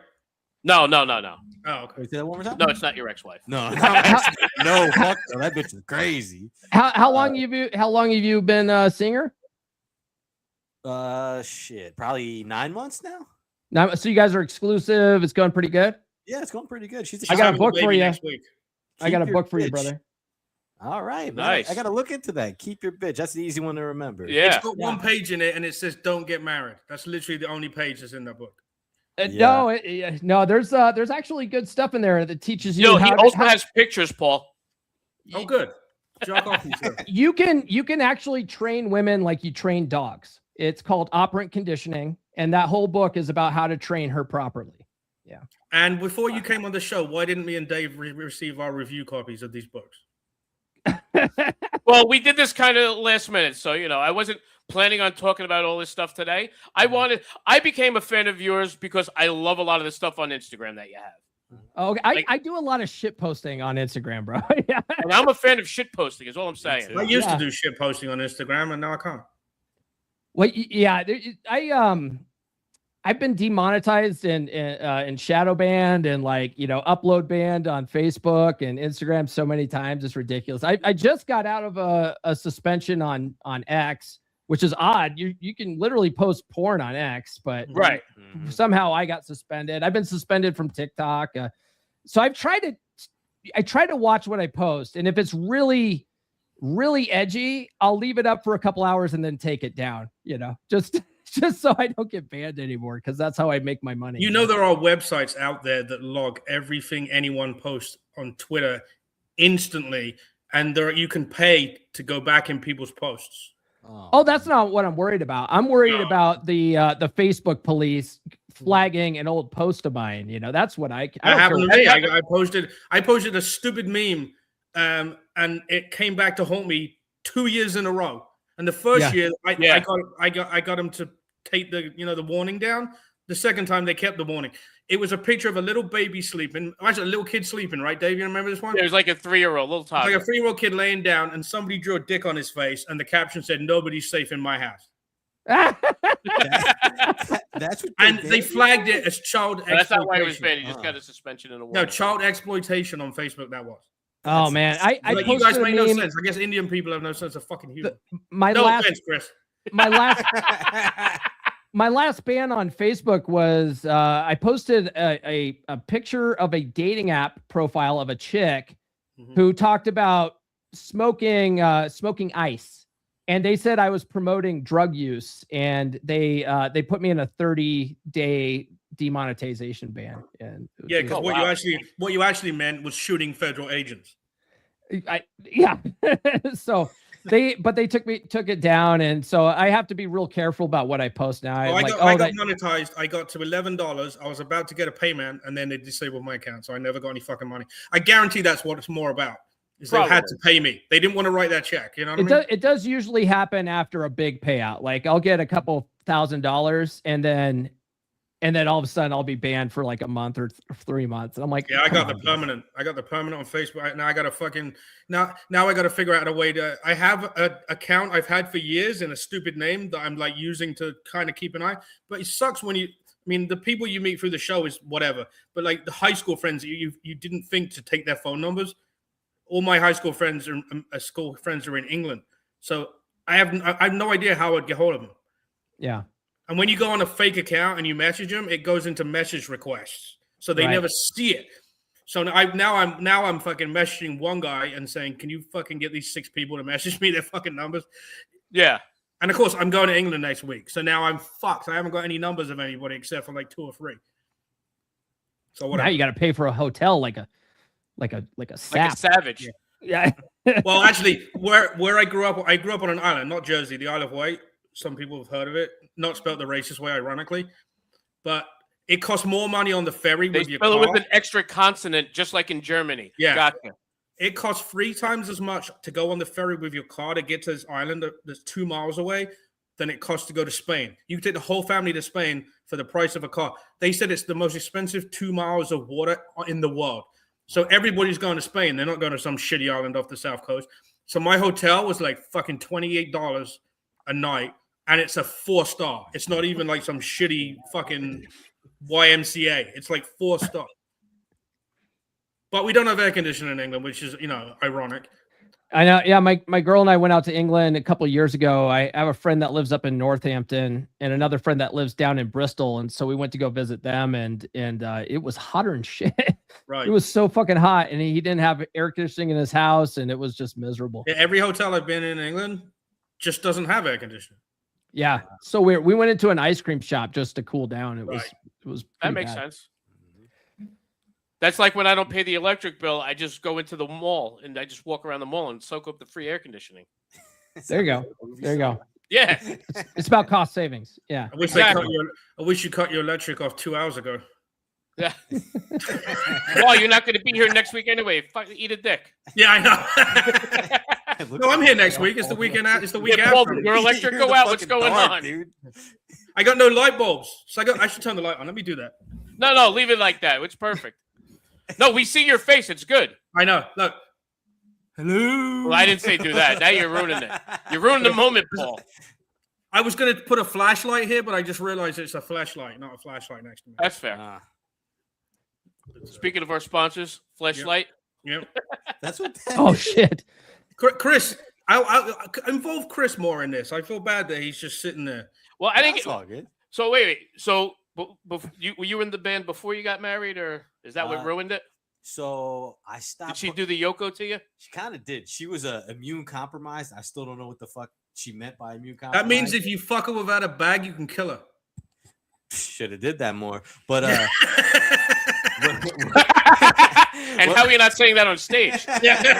when we were dating, she's like, you got to stop playing music because like you'll come back, you'll play a show, you'll get me killed, right? You'll catch COVID and get me killed. So I stopped playing music for a while, and then like I don't know, I was just like, hey man, I really miss performing. What am I gonna do now? And then I found comedy, and it all worked out. So I got all my first drafts of material was just talking shit about her. Chris, do you realize that when she married you, she didn't like you at all? She just picked some dude that she thought she could mold into the man she wanted. And that's what's fucking, you couldn't, they took your music away. She did this, she did that. Oh, yeah. She fucking, yeah. In hindsight, you have a book about that? all my books are about that. You know, that's a big problem where guys will, it's called the betatization process. It's a 5-stage process, but basically it's a subconscious process that women do that slowly molds you and changes you. The thing is that once they've molded you into who they think they want, they don't find you attractive anymore, and then they leave. Is it So- really subconscious when they have a plan in their head, or are you saying that they have a plan they really don't even This realize? is an instinct. It's hardwired. It comes from evolutionary psychology. Yeah, it's it's part of their nesting process.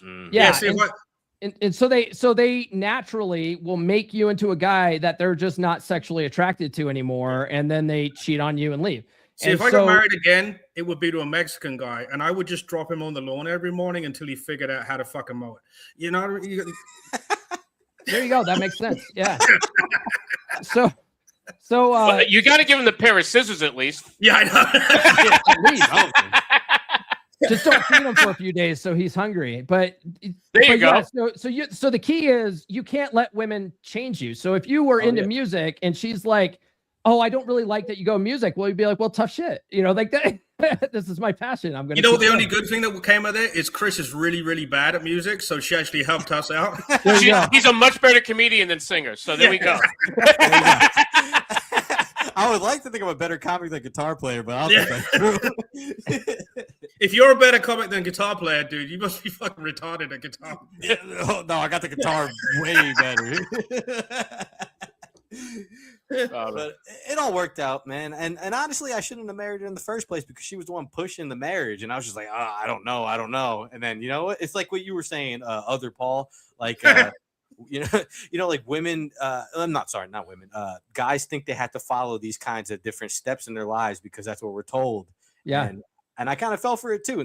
None of my parents pushed it, but I'm just like, I'm 29. I got to do something, and that was the next step. And that was the worst fucking choice of my life. Yeah, but I learned a lot from it. So why does there always have to be a next step? Like like no one ever asks that question. Why? Like I'm perfectly happy here. Why do I have to take a next step? Like fuck off. I'm not doing that. But you know, I used to do a lot of things out of fear. Now I don't live my life like that. Yeah, I mean, tell the truth, Chris. Were you getting deported if you didn't marry her? I mean, I was born. Well, here, if that was the case, he would have got kicked out anyway because of the divorce. I would have been deported. Ironically, True. No, it's Come absolutely with me, true. man. Absolutely Come with true. me, man. Come for me. But But in his defense, he didn't drive to Oregon to bang a chick in a wheelchair like you. I didn't drive to Oregon. I took a train. He took a train. I know. It's just funny to say you drove. I know. If you lived in upstate New York, that's a fucking far drive. So Well, the first girl he banged lived in upstate New York when he came to this country. No. The first girl I met online, I went to upstate New York to meet her. She was 485 pounds. And you haven't changed your type since. No. I thought I was like 20 or 21, and you know at that age you're like, I can fuck anything. Guess what? Yeah. I can't. Not long enough, huh? When they're that big, when they're that big, you gotta have a lot of girth behind you. You know, you got to get through the fold. You gotta have some machinery to help keep it open. Was she really that big? You know what? So my girlfriend, she used to be a labor and delivery nurse, and she said there was a lady that she helped deliver her baby who was so morbidly obese that she asked her, like, how did you even get pregnant? Because they had to like do all sorts of shit to even get the baby out, you know? Yeah. And she goes, well, we had to ask our neighbors to come over and like lift my hips up and stuff so that my husband could get it at a good enough angle. And I'm like, what the? So they were literally trying to get pregnant. They had to go that far out of their way. Yeah, they had to have the neighbor. Imagine being the neighbor. Yeah, and you gotta lift this fat bitch up. So that is definitely the weirdest threesome ever. No, but imagine you're living in a house and then they move in next door and you're like, they seem very nice. And then fucking 3 months later, you're holding her legs up in the air while her husband rams her. Wait. Now, we're not swingers technically, but hear me out. We're trying to get pregnant. We need a little assistance. Like, you're not getting my sperm. No. We don't want you for that. We just need you to help hold everything up. Do you think in there and plow away? Do you think that the husband got mad when the other guy put his dick in her mouth? Right. Listen, you got to have some type of reward for holding that up. I tell you right now, if she's that big, there's a chance that she didn't even know she was pregnant because I've had that before with big people. That shit happens, quite a bit. But that when she told me that story, I was like, there's no way that's a real story. But it's true. It probably is. It's totally true. Yeah, they also had another story she had was that on the 5th floor of the hospital, they keep it off of the labor and delivery floor, but on the 5th, so they put it on the 5th floor, but they have a list of like a hall of shame with just the dumbest baby names that people have come up with, and she said that there's two. Wait, can we get like the top 5 here? I want to hear this. I don't know what the top 5 are, but 2 of them that I remember, they were twins, and one baby's name was Lamangelo, and the other one's name was Orangelo. Orange I heard Jello. a better one than that, but I can't remember. No, Hold on. Orange, Yeah. Orange Jello, Lemon Jello. That's the name, but they pronounced it Lamangelo and Orangelo. It was a black couple that came up with that. Are you sure? I'm pretty sure. No, but it was. So that was in the Hall of Shame, and then also a lot of Game of Thrones moms were there. So there's like 50 babies out here named Khaleesi now, like stuff like that. Nice. I can see that. It's not the worst name. Listen, that's not like the only show where anybody's ever had a kid that they named it. Like, there's definitely a lot more girls named Meadow since the early 2000s. Yeah, from Sopranos. Right, like you get some you get some weird names that come out like every show is like, huh? How the hell did you get that? And it's like, yeah, this movie was out at that time. That makes sense. Yeah, that makes sense for sure. Yeah, I worked with a guy once named Sundance. His name was Sundance, and at the job interview, we're like, okay, Sundance. We just got to ask, like, is that your real name? Like, how'd you get that name? And he goes, my parents were hippies. They named him Sundance. Yeah, that makes sense. Yeah, and that was a huge movie in the 60s, so Oh, okay, I found it. Was a movie called Sundance? Butch and Sundance. Oh, okay. A couple in India named their kids COVID and Corona, the twins. That's the one I knew. I knew it was related to COVID. I just all right, so that's 4 of the top 5 right there. Oh, we'll put Khaleesi in there too. What the hell? Yeah. Let's just round it out with that one. There you go. I do like that one. I would never name my child that, but I like it. I wouldn't hate dating a Khaleesi. Yeah. I never watched Game of Thrones. Me either. I just figured somebody would have watched it. I just watched it for the tits. I couldn't tell you the story. And I'm friends with one of the producers, but I never tell him I don't watch the fucking story. I know nothing about the story. I just know there's tons of tits in it.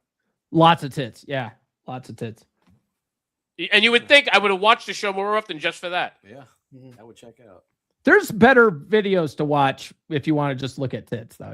Right. That's what I'm saying. Like, people are like, oh, you got to watch it. There's people fucking all the time, and there's midgets and dragons. I'm like, okay, it says the worst name ever for twins is Indica and Stavia.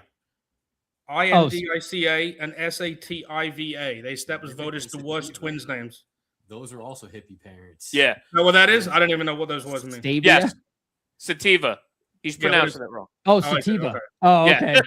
You live in Colorado. You get that one. Indica and sativa. Yeah. That's a pot reference. That's funny. Is that what it is? Yeah. Remedy and Chance was the runner-up. Remedy and Chance. Abdul and Abdullah. Oh my God, that's every. I know Abdullah the Butcher. That's every city in London. In England. Every Pro city wrestling. in England. Yeah. Wait, have you ever gone to see any of those indie shows with like Kamala the Butcher? Oh yeah, Abdullah the Butcher? yeah. There's a promoter out in Salt Lake City named Manny Lemons, and he's got a small promotion in Salt Lake City, and he'll DM me on Instagram, and sometimes they'll have former WWE guys there, so I'll go out for those. It's only a couple hours away. Nice. We got to go like that. His name is Vinny Beetle. Okay. No, you don't want to. He's the biggest scumbag rip. No, you want to know who actually does do a lot of that stuff, and not in a while? Ed Ruffalo. Oh, really? Yeah, because remember him and Jones were doing that thing. They did Rescue Mania, where they were raising money for a pit bull rescue. That's awesome. And like they had Tito Santana came out, and they had a bunch of local like indie guys, which was really cool. Jonesy needs rescuing now. That's another story. That's a whole nother story. Yeah, these are names you don't need to know, Paul. These people are not. That's fair. I'm terrible with names anyway. Sorry. Yeah, exactly. What is that, like the GCW wrestling stuff? Yeah. Or? Well, you got to remember, Ed Ruffalo used to do independent wrestling. Did you know that, Paul? What's that? He used to be a wrestler independently at Ruffalo, and he was much thinner at the time. Yeah, because right now all he wrestles is a fucking pizza. No, he doesn't wrestle. It goes down quick. Yeah. That whole pie goes down in seconds. Jeez. He I'm went just trying from to being figure like out- he went from being like 180 to wearing a 5X shirt. And that's just for one tip. Well, I'm just saying. Isn't abortion cheaper than a divorce, Chris? What are your thoughts on that? Is abortion cheaper than divorce? He didn't have kids, so it's hard to say. Huh. I don't know how much an abortion is, but mentally, I think the divorce might be easier. Yeah. I'm thinking it's probably the opposite of that. Right. Well, no, I'm thinking like if you're doing it in the same way that Louis C.K. talked about it, like a 327th trimester abortion. Yeah. That's kind of different, is all I'm saying. The time trade-off between murdering a child and your wife, you still make it out earlier than you're. I was gonna say, you could have been out of jail after 20 years. Right. So yeah, Chris, if any of this isn't helping you get married again, you should probably not be paying attention. Yeah, honestly, I would never get married again. Yeah, 6 months from now. Oh my God, she's the love of my life. I mean, I love her. It's all right. We'll play the second you say, I think I'm going to get engaged. We're going to play this episode back for you. Well, here's No. We're gonna send it to her. And we're going to send him and her copies of all those books we went over today. Yeah. What is it? Train your bitch or something? What was the book? Hold on. I wrote them all down because I'm paying attention. Belly full, Keep your balls bitch. empty. Sorry. Stop being a bitch and keep your bitch. Oh God. Yeah, But that's yeah, it. like I don't know. She was married, like I said too, like only for like a year. So we don't want to do that ever again. I hope What it stays went like wrong? that because I don't really want to get married. What again. went wrong, or was it just doomed from the start? Doomed from the start. But What about with her? Do you know what happened with that one? Or with her. So I don't know her ex-husband, but I heard he was just like a fucking asshole. From everybody I've met around her, just like irritable, like would flip out at anything, and she's like, I can't do this anymore. I get Is it. this the same one you were married to, or the new girlfriend? The new girlfriend. But that's her ex was like Yeah, that. but with me and my ex, I was drinking a lot. I mean, I had a part to play in it, But do you still see your ex at family reunions? no, she's like in Canada or some shit. I don't know where the fuck she went.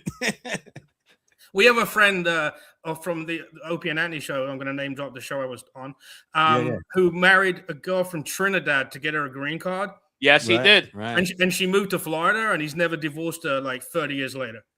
That's like the third Trinidadian I've heard do that. It seems He like they met do her. I'm that. not, the true story. He went to McDonald's one day or Burger King. I think it was McDonald's.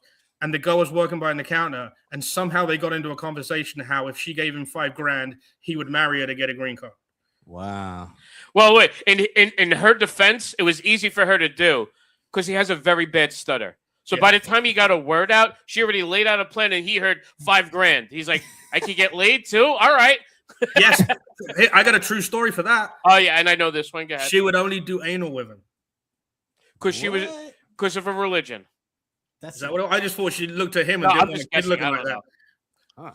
Huh. There was a. Did you guys ever see that funny music video on YouTube that was called God's Loophole? Yeah, the loophole. Yeah, God's Our phone Loophole. notes. That's Oh a God, great that was one. so funny. I've never seen that. I recommend that. Check that out. It's the old trope of Catholic schoolgirls only like anal. Well, we have a comedian friend who we're not going to name up, but his name has direct and Mr. in it. I missed that. You're better off. Go ahead. And he only does anal with girls. He won't fuck them in the pussy because he's too scared of getting them pregnant. That sounds so gay That's when smart. you say it like that, Paul. That's smart though. Yeah, that's one way of doing it. You know what? He's a black guy with a tiny dick, and I guess it feels bigger in your ass. That's fair. Oh wait, I think I know who you're talking about. We'll leave it at that. There you go. If the person you're thinking of has a book called "You're One of the Good Ones," then you probably got it right. Yeah, I got it. Used to give me a lot of unwarranted advice back in the day. That Yeah, does you make should get sense. married, Chris. Crazy. Good context clues. Yeah. Here's my quick impression. Okay, We don't want any of this. He's a black guy. We don't want any of this racial shit. This is just a fucking family comedy show. Don't do any of your racial bullshit. Just go up there and be funny. Okay, 1 minute in. You fucking people. How come y'all white people always do this? Yeah.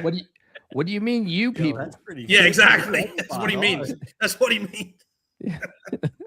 I don't think it has so much effect when a white guy says to a black guy, "What do you mean, you people?" But if it's the other way around and you say it to a black guy and he's like, "What do you mean, you people?" They get more offended.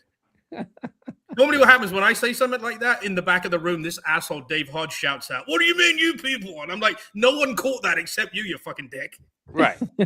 Well, I mean, it's just funny when the racist British guy goes, "You people," into a very mixed crowd.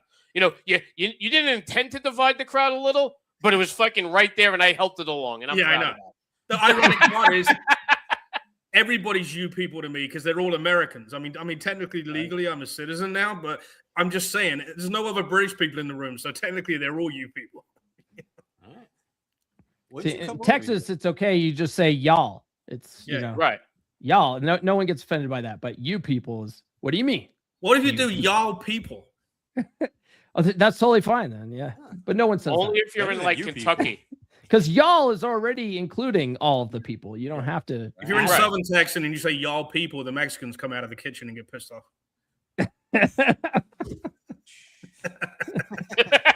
I don't think Mexicans even get mad. They just fucking take it. Dave, you can probably tell the story better. Do you remember when there's a place in what town is it? Nutley? No, Nutley or Bloomfield, where Otto and George were told not to fuck with the staff. Yes. Yes. Wait. Hold on. You tell the story better than me. Yes. Well, first, I just want to say, because he had asked the question, Paul came to this country right during the first Trade Center bombing in '93. Oh, wow. I was in the building. I was in the World Trade Center. Right. He was in the building that day. 15 minutes before they bombed it. Huh. Thanks, Paul. Thanks for bringing I called my parents, and I'm like, hey, America's great. You come to this country and bring your terror. I saw your mayor in London. I know it's you, Paul. So I'm not sure if you guys are familiar with Otto and George. Mm-hmm. He's deceased now, Otto, and he was a filthy puppet act. Mm-hmm. And he was on Letterman, right? Right. He did a clean set on Letterman, and it was awesome. I recommend looking him up if you get a chance. Yeah. Very funny guy. But like, especially old school comics that are filthy, the second you tell them don't do this material, they're going to triple down on that material. Oh, yeah. So, of course, it was the Old Canal Inn in Nutley. Yes. Yep. And a friend of mine from college, his brother-in-law is the guy that promotes that show and does that show. But that's a whole other story.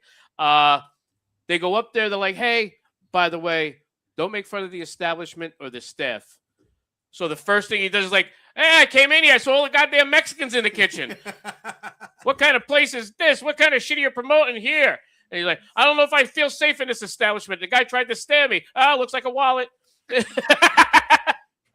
And then the guys from the kitchen came running out and got pissed off because they were Guatemalan. Right. They were more mad about being confused with Mexican. Jeez. And the funny thing is, he didn't get banned from there. Well, he did afterwards. They let him finish and he got his money. But the comic that drove him there is no longer allowed to do shows there 20 years later. Damn. John and he's Hollywood. also the same guy that crashed the car with us, wasn't it? Right. That's what I just said. John Hollywood. He has a bad mullet still. What are your views on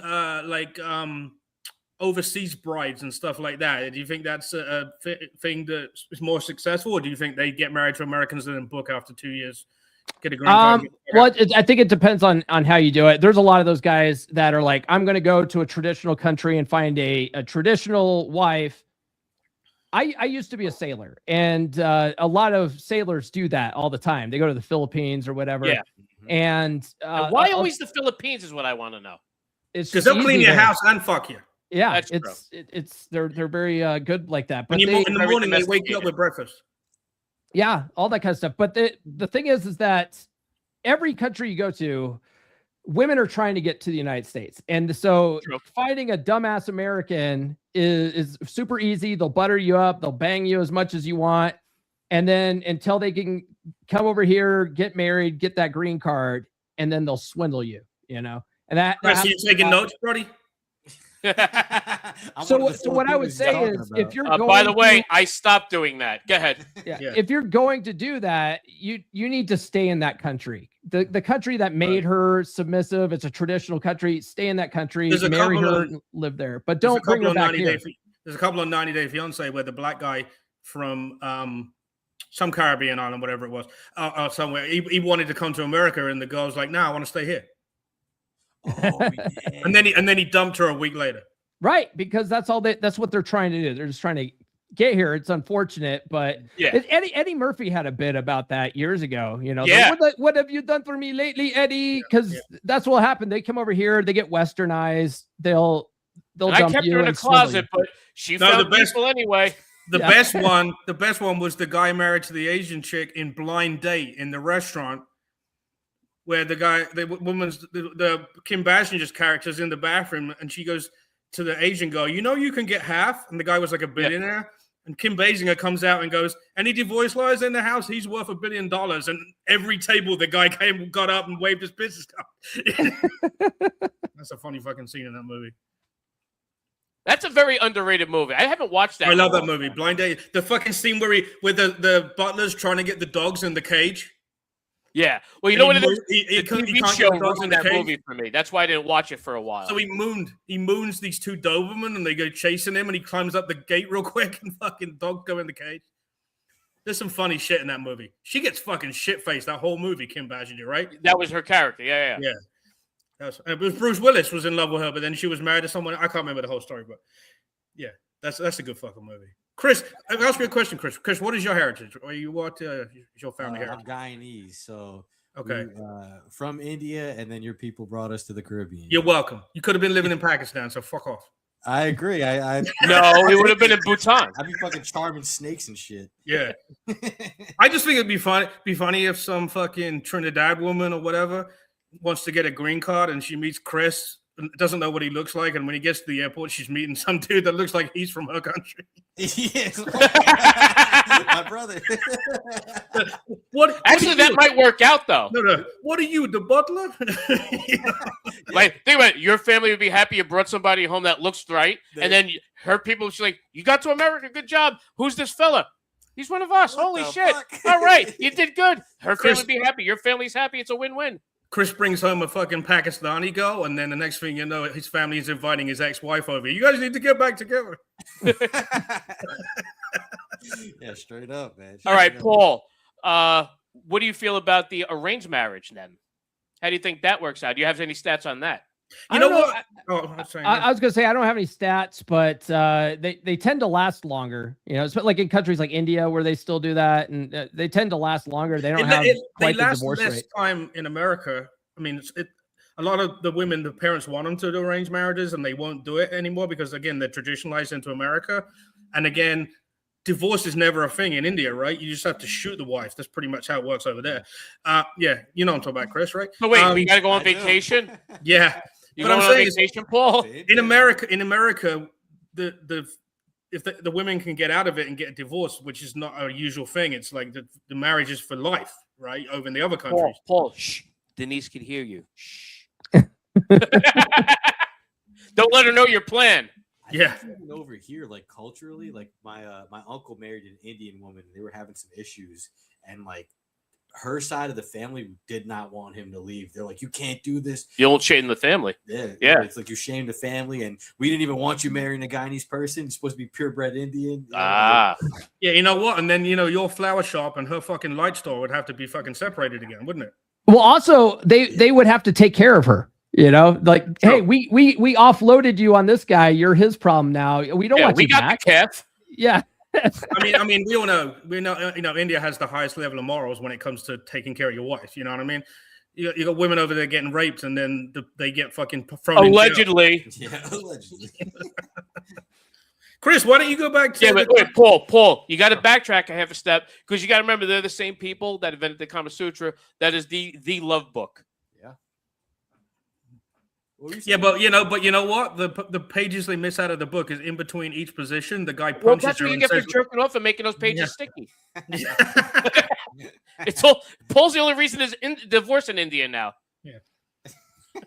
No, he punches her in the jaw and says, "We're doing another position." And that's how that fucking Indian women can take a punch. That's all I'm gonna say. Oh, I don't know about that. Yeah. No, I have a guy I work with. He's from India, and he married through an arranged marriage another Indian girl in America. Like they're both of their families, they moved here, and their families there was a whole matchmaking process, like long distance. Oh, sure. Like he before he married her, he flew out to Chicago to see this other woman his family had picked for him, and they didn't get along. He's like, "This is America. I still have my choice." And he's like, "Nope, I'm not doing that. You find me somebody good, or I'm moving on." I'm like, "Good for you." He flew all over the country until he found one. I'm like, "Listen, you got the weekends free. Go for it." There's a very funny British movie called East is East. I think it's like 25 years old, about an arranged marriage.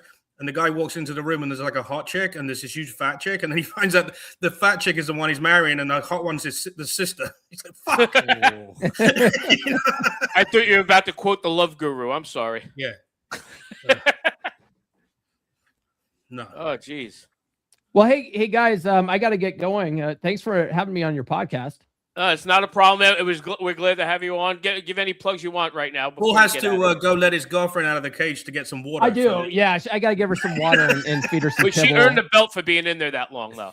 Well, she's going to get the belt later if she gets really But you can check out my podcast. I have new episodes every Monday, Wednesday, and Friday on YouTube or your favorite podcast platform at comeonmanpod.com. Nice. I get my podcast on IndianWomanPodcast.com. Are you on there? Yeah. Oh, I'm everywhere. Yeah. Cool. And by the way, I just saw it's a post that you had from last week on IG that I liked. How often did your wife take your bonus and blow your bonus instead of you? Oh, you saw the one where it says the difference between a blowjob and your bonus. Your wife's willing to blow your bonus. Yeah. Well, what's funny is bonus is actually Chris's brother. Wow. I get it, bro. All right. Well, on that note, guys, I will see you later. Hey, funny Paul. Thank you very much. We'll talk to you soon. I appreciate everything. Nice meeting you.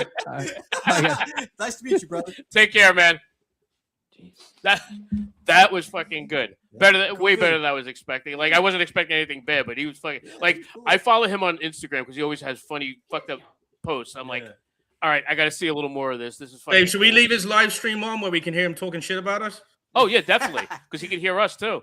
I don't think he knows he hasn't dropped out of the thing. No, but he's not a comic. He's just a dude that has a podcast where he's like, I want to help men out. I'm like, I got to take a whiz. I'll be back. Yeah. It's a noble thing to do, man. I'm like, all right. I didn't even know that. And I'm like, I thought it was Common Man Podcast. I didn't know it was Come On Man. I'm like, I literally, up until we started talking, I'm like, oops, I'm sorry. I thought it was Common Man too. I was looking at it like, I'm like, all right, whatever. Because I'm not paying attention. I'm enjoying the post. Yeah. I'm like, that was funny. And I saw it enough times. I'm like, I'm going to fucking follow this guy. I like 10 of his posts already. Yeah. This guy's fucking good. So I just kept him around. And I'm like, hey, I know you stream on Monday, Wednesday, Friday, whatever it is, Monday, Tuesday, Wednesday. I forget what he said because I'm terrible and I apologize. But I'm like, hey, do you ever have free time on a Monday night? Because I would love to have you on my show. Just give me 20 minutes or so. And he did about an hour that he was here, which hard to fucking complain about that. Which, listen, if I have a guest that zooms on or whatever, I am cool with. Listen, if you're funny, I will keep you here for an hour and a half. There you go. And if you're not, I will cut you off in 10 minutes. That's all. I've done both in the last couple months. Woo.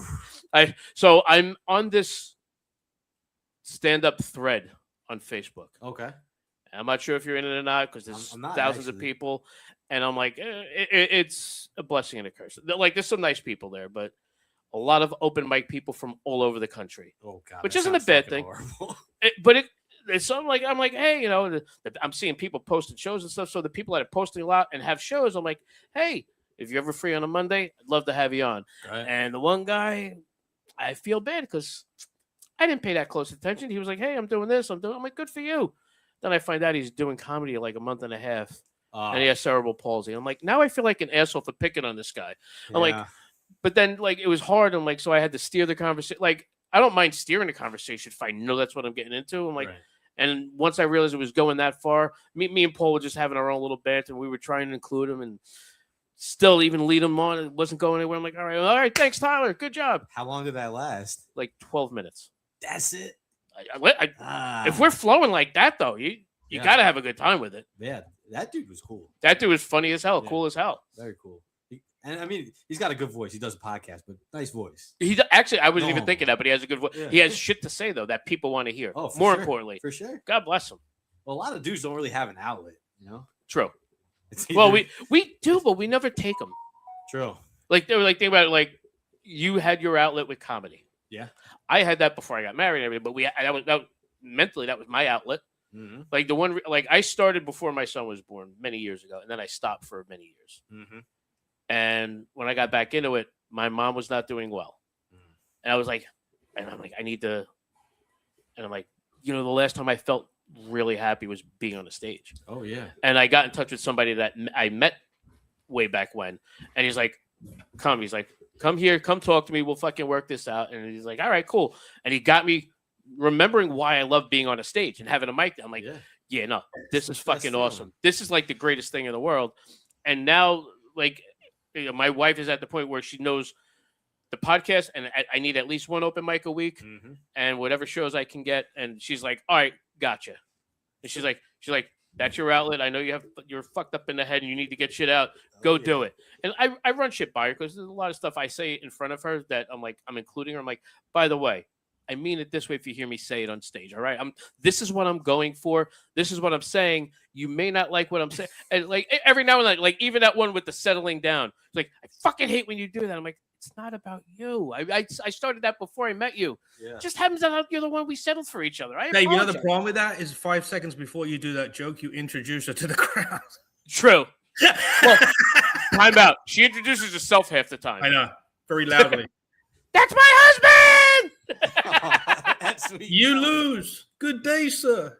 Woo, yes. Yeah, I always got to preface that it's just a joke, even though my girl's a comic. Right. Because sometimes I'll talk to her and she'll start getting mad, like with the joke. I'm like, I thought you were a comic. You don't see the funny. Listen, this is where I'm going. But that's why I'm like, I break it down. I'm like, this is what I'm saying. And then every now and then she'll try to critique. I'm like, yeah, but the reason I do this is because this part is what's funny. Like, Right. not the whole, you're talking about people cheating on each other and that's not a funny subject. I'm like, cheating isn't funny. You cheated with this fucking animal. That's fucking funny. Yeah. You did this. That's what made that joke funny. Exactly. It's all about nuance. Right. It's the nuance of the joke. Like every now and then she's like, she'll like, I hate when Paul does his cancer joke. And I'm like, yeah, but the joke's not about cancer. It's about wishing his wife was dead. You're missing the point of the joke. That's the thing. There's like these key words that people get hooked on. Some people like my old closer is something my son told me during the Ray Rice thing. And I used it for years because it would either really kill or I'd get a lot of fucking nasty looks. Right. And I was fine with that. And I was like, oh, and the whole joke was about if you take your dick and give it a girl's name, you can marry it and legally beat your wife, which it's a masturbation joke at its heart. Yeah. But most people hear beat your wife and you're an asshole. You advocate beating women. I'm like, it's not what I said. It's with the world getting woke and triggering is what it is. Right. But You people wouldn't have been always triggered been 5 like that. years The ago second by you now. say one thing that throws people off, it's gotten worse in the last 10 years. Yeah. But like one word could throw off a whole like just like even PJ when he does like a Trump joke.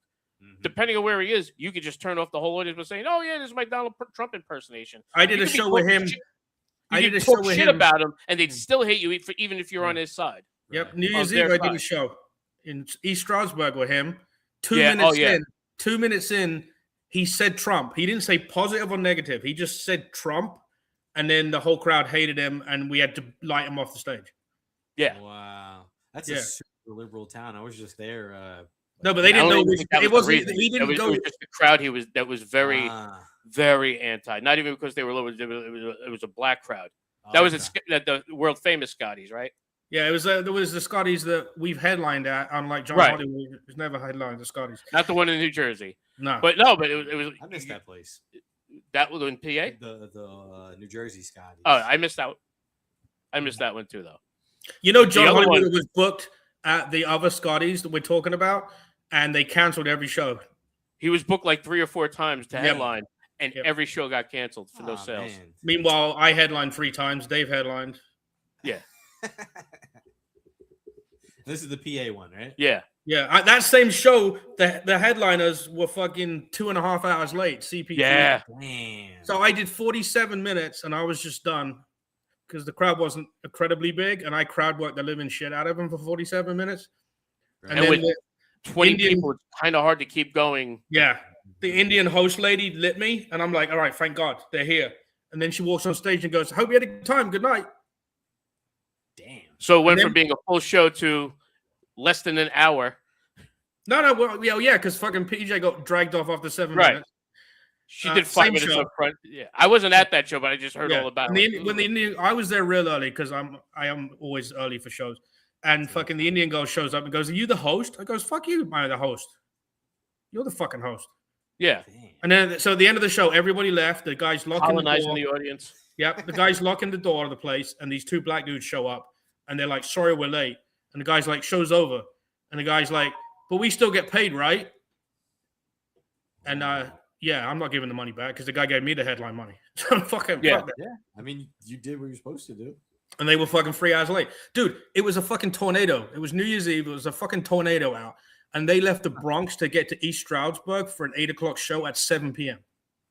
Yeah, I don't know how that was gonna happen. Like they were going to be late either way. It was just a Yeah. matter of how late they were going to Yeah. be. They were 2.5 hours. We started the show an hour late because we were waiting for them. But I don't think that's the reason. But yeah, No, we did. And then they you know said, what I mean.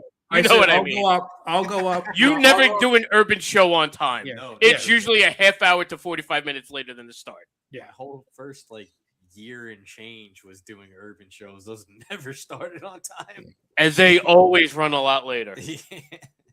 Never started on time, man.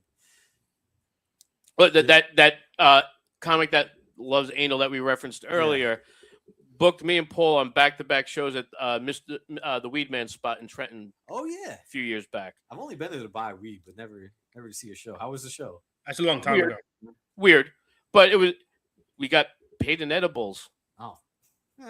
which it's not my thing, but I always, whenever I joke about it, I'm like, I'm a fucking little chubby bastard that loves brownies. Who's gonna say no to a brownie? That's fair. I would take the money though over that. They weren't giving. That wasn't an option. Dang. I know. I didn't. Listen, I would have done it for free basically at that point. I'm like, well, if you're gonna give me something, I'm gonna take it. But Paul, who's very against it, is like, I can't do that. I don't want to touch it. I'm still driving. I'm like, and I get it. I respect that. But was still high as fuck when he was there because of all the fucking weed smoke. Oh yeah. Paul, we did what's the fuck is that place called in Tom's River? The Oh, Stone Dojo. Yes. Every time I perform there, even if I step outside, I go up there and my eyes are closed. Yeah. That place is I'm banned from there actually. Wait. Funny story. I just had a customer that lives in Tom's River, and she was like, "Hey, I need you to mail me this stuff," and I'm like, "I could do that for you." I go and I put her new address. She told me she moved. This is her new address. I'm like, why does that street sound familiar? So I hit Google Map, and I go from her house, and I turn it 90 degrees. I'm like, oh, that's the back door to the Stone Dojo. Oh, That's yeah. why that street sounds familiar. I've That's parked on almost that as street bad. before. That's almost as bad as me and Dave doing fucking comedy during the pandemic in Absecon, and he managed to make his company pay for the gas by fucking tormenting a dude up the Shut street. up. Let's not talk about Yeah, that. you don't know who's listening. I'm not going into detail. I know it's enough though. You already wait. No, my favorite is because of it. I would torment my one customer because the place we went to, they had good wings. Yes. Now, were they the greatest wings ever? No, but they were perfectly priced, and Okay. they were meaty wings, and they were good. I'm like, and I would fuck with it. I'm like, dude, just come out and have some wings and hang out with me. We'll talk this over. Right. He's like, fuck you, those wings suck. I'm like, first of all, they don't suck. They may not be the best in the world, but where are you getting that much meat on a chicken wing for that price? And he goes, Sure. you got a point. I'm like, all right, so come meet me for a wing one night. This is Absecon? Yeah, I don't know how their wings are anymore, Paul. You're closer. Are they back open again? I don't know if it's the same owners, but they are reconstituted in some form.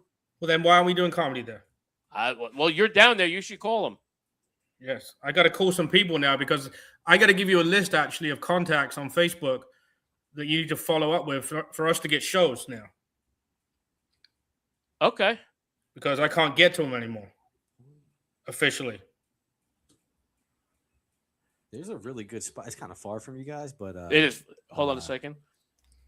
But look, that we would do comedy in this room right here. Oh, that's nice. Yeah, or outside. We were outside at first because it was during the pandemic when they first started having it, so they had a giant tent outside. It was a lot of fun. Very cool. I never got to do an outdoor show. We used to have one where it was at what do you call it? What the hell was that? What was the name of that place that Carucci had up on? It was fucking. It was in South Hackensack. It was the strip club, Flamingo. Yes, the Flamingos. That's it. I couldn't think of the name of it.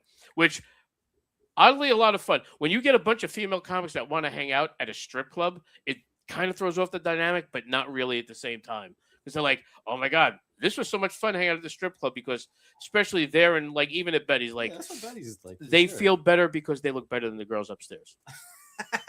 Yeah, the ones in Flamingo were better looking.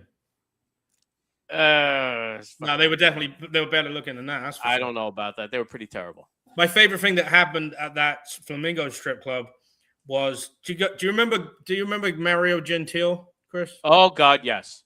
I know which story you're talking about. Should I tell it or you want to tell it? I'll tell it. So there was these two open micers. The one started doing a show in Hawthorne. Okay. Speaking of that, where Paul Bauer was, where his parents grew up. They started doing an open mic same night as this guy, but a half hour before him. Oh, shit. Half hour.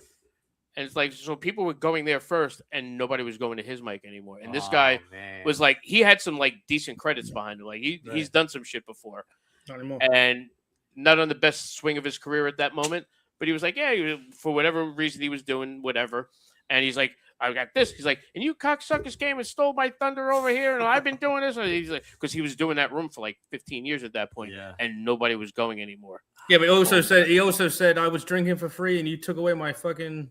Right. Well, I didn't get to that point yet, but like they took away his night. He was getting paid. He was getting free drinks. He's like, and you guys took the one thing I had, my one night from me, me and my comedy, and you're fucking ruining it, you fucking losers. So this was his Facebook post. Yeah. And then we started doing Flamingos, and he came out guns blazing with his fucking vitriol because none of those guys were there, but all the piss and vinegar in him was there. And he was like, and fuck these guys. He's like, I was hoping they were going to be here because they were fucking losers. And I didn't even want to come here. There was a couple of guys there that that used to go there, not the guys that ran it, though. Yeah, hold on. I have the video. And one of them actually lives out in Colorado by that guy. Oddly enough, weird enough, because I tried hitting him up for I'm like, hey, last year I was in Denver. I was like, hey, I'm going to be out there. You know of any shows that I can talk to or anybody can talk to? I can know. He's like, oh, what night? He's like, I do this show this night. I'm like, oh, what kind of show is it? He goes, well, it's an open mic. I'm like, oh. He goes, what do you mean? I'm like, yeah, and I was looking for a show out there. Yeah, fucking open mic. I can do an open mic anywhere. I could just sit there and talk to my friends. So I just did like a little private thing out there. It was fun. What's the Colorado comedy scene like? No idea, because I never fucking stepped foot in any of that. Okay, gotcha. Like I heard good things about it. It's just that I never ventured because only time somebody offered me anything was somebody going, "Oh yeah, come to an open mic. I could put you on." I'm like, every Colorado show I've ever heard of is at a fucking dab lounge. Okay. What was that? A dab lounge. Dab lounge, huh? Oh, wrong one. Those are fucked up. There's those in like San Francisco. I don't know how people function taking dabs, man. Well, I did one in it wasn't a dab lounge, but it was in San Diego in Santa Cruz, and I was doing a show, and it's actually kind of Joe Gorman knows the dude that runs that show, and it was actually a fun show. My son came with me. They're like, yeah, just put him on the side in the bar. I'm like, all right, because he was only like 17 at the time, 16. I'm like, all right, cool. We're hanging out. And show was good. You know, there was like 7 comics. It was, you know, like a showcase type show. I'm like, whatever. I don't care. Fucking nobody. I don't know anybody out here. I'm not bringing people. I'm out here. There's a crowd. I got to perform, and I got like $5-10 or whatever. I'm like, perfect. You got to do what you love. You know? I got to do what I love, and got a couple bucks literally for it. I drank and ate more than I got paid, but that's comedy. I know you guys got busy schedules, but you should come out to the city, man. There's a lot of shit to do out there. There is, but unfortunately, sometimes it's a lot of shit that there is to do out there. And listen, and I'm not saying we've never done it. Right. Some things it's just prioritizing. We did it back when we were really pushing it at the start. Well, when Paul first started, hold on. When Paul first started, I'm like, first of all, he wasn't sure, and he dabbled in it. Speaking of that, and he's like, all right, he goes, he didn't try stand up, and I'm like, well, if you're gonna do it, fucking do it. Just stop being a dick. He goes, so we talked for like months, and I'm like, what are you doing next Saturday? He goes, I don't know why. I'm like, I'm doing my birthday show. You're on it. He goes, what? I'm like, you fucking talking shit. You're on the fucking birthday show. Yeah. There you go. He goes, really? I'm like, yeah. He goes, great. I have like 20 minutes worth of material. Boom. He gets up there, burns through it all in about a minute and a half because he went fucking 2,000 miles an hour. Because you've heard Paul talk and talk fast. Yeah. Think about that, but really hyper because it was his first time on stage. Yeah, he was like a drill rapper up there, going nuts for the first time on stage. Then he goes, "Oh, great! These people love me." And he started trying to focus on it because he thought it was, just audience members. It was a bar show, so no, there was no audience member. He was just happened to be the next comic coming up. He thought the guy was trying to talk to him afterwards. Yeah, remember he was sat there with his girl, so I'm like, "Oh my god, I got an audience." How long ago was this? 2017. Oh shit! 9 years ago, yeah. So. Right after that, he's like, dude, that was awesome. He's like, I got to do this more often. I'm like, all right, if you're serious, I'll buckle down because I need to if I'm going to do this more, I need to recommit myself. I think I got you into it as well. I got you both back. Yeah, because I was at a point where like, if we're going to do it, I want to fucking go all in or we're not doing it. Right. And he goes, that's how I feel. Let's fucking do it. I'm like, all right, probably like you are right now. Yeah. And we would literally hit like 8 mics in a week. Yeah. Some nights we would hit like on Wednesdays. We had it figured out that we could hit at least 4 in a night. We hit 200 the one time we got to the 5th, but literally they just shut down Scotty's. So like we weren't. I'm like, come on, can I just tell one joke up here so I can say I got to 5 in one night? Yeah. Dave, there's a video there for you. I know. I just wanted to get that part out. Can't wait. 4 years, bro. I got paid for it. I drank for free. This dude's hilarious. This guy's not. 4 years? 4 years, I gave you guys stage time. I was good to you. Of those 4 years, I went there maybe 8 times. Yeah, and you were drunk 7 out of 8 times. Wasted out of your So what? It's a bar. No, it's not. Did I give you stage time? Was I good to you? Was I ever good to you? I signed a list and you want me to Was I good to you? Yeah, you were awesome about that. You were so good. I think it's stage time. This is beautiful. No, who is that? And then when some douchebag opened up a mic 10 minutes away, a half hour before my show, you guys all go to him. Traitors. Exactly. Traitors. Could you imagine these guys come to me for 2, 3, 4 years? That was just fucking. And of course, the night that almost nobody's there makes it even funnier. No, but he was screaming at the people that he thought were the traitors. The most interesting part was he got booked for that show, and this was his set. This is not him shouting at someone. This is his. This was a book set. show. Oh, and he decided to do this and rip into these people that aren't the people he thought they were. That's comedy right there, bro. And that anger pissed him off so much. Was it like 6 months later is when he had the heart attack and died? Oh, man. He had a heart attack and died. Peace. I'm just saying. It was fucked up. He finally gets it off his chest, and that was it. How old is this dude? 50. Was he older than us, Dave? I believe so. Somewhere around our age, but he might have been a little older. I don't know. But like he had done some stuff for like radio and shit and like minor TV shit. And then like, now he's like, I'm hosting this mic. I got these people. I gave you stage time. You don't appreciate that? Like, dude, calm the fuck down first of all. It's an open mic, dude. You're getting mad that we started an open mic a half hour before you. Relax. You know what? Right after he did this was his first stroke. Yeah, that's what I'm saying. Or during this set was his first. Well, yeah. But that's what I'm saying. So the funny thing is, the comic that started the mic literally a quarter of a mile away from at a different bar. You could have walked in the next it town. Was that close. Yeah, you could have walked. He's the one that moved to Colorado, and it's just fucking weird because I see that picture every time I'm trying to clear out pictures on my phone. I'm like, oh yeah, Sticks and Stones. I missed that place. Did they purposely do that to fuck with his mic? Or like no, he happened to live in town. He's like, I could do something. It's slightly closer to me. Like it was a stupid thing to do, but hysterical at the same time. I think it's pretty funny. Because we would hit both. See if you. But if we you would hit thought both about of those mics that night. What other ones were Wednesday at the time? Cove. And but that's the one we always tried to go to last. I'd have to look. I always thought that was a really good mic, and everyone besides you guys is like, "Oh, I fucking hate that mic." Well, most people hated that because of me and Paul. Though. I thought it was fun. Right, Paul? How many people like? Yes. I used to hate going there because of you too. I went there a couple times. You guys were nice. We like you. I like you guys. And, but think about it. Even the people that we fucked with were people we liked. Like it was like, course. dude, what are you doing? Stop it. Dude, I've had numerous people, thank me for writing better punchlines for their jokes. Because we would say stuff like, yeah, say this, say this. And here's the thing: look, be more funny. Of course, you want to get your material off, but like, if people are fucking with you, that's going to happen at a show. So you guys are giving them like a boot camp training kind of exactly. Thing. You know? Learn how to perform in front of an audience. That's why we're there. That's actually we're an active audience. Yeah.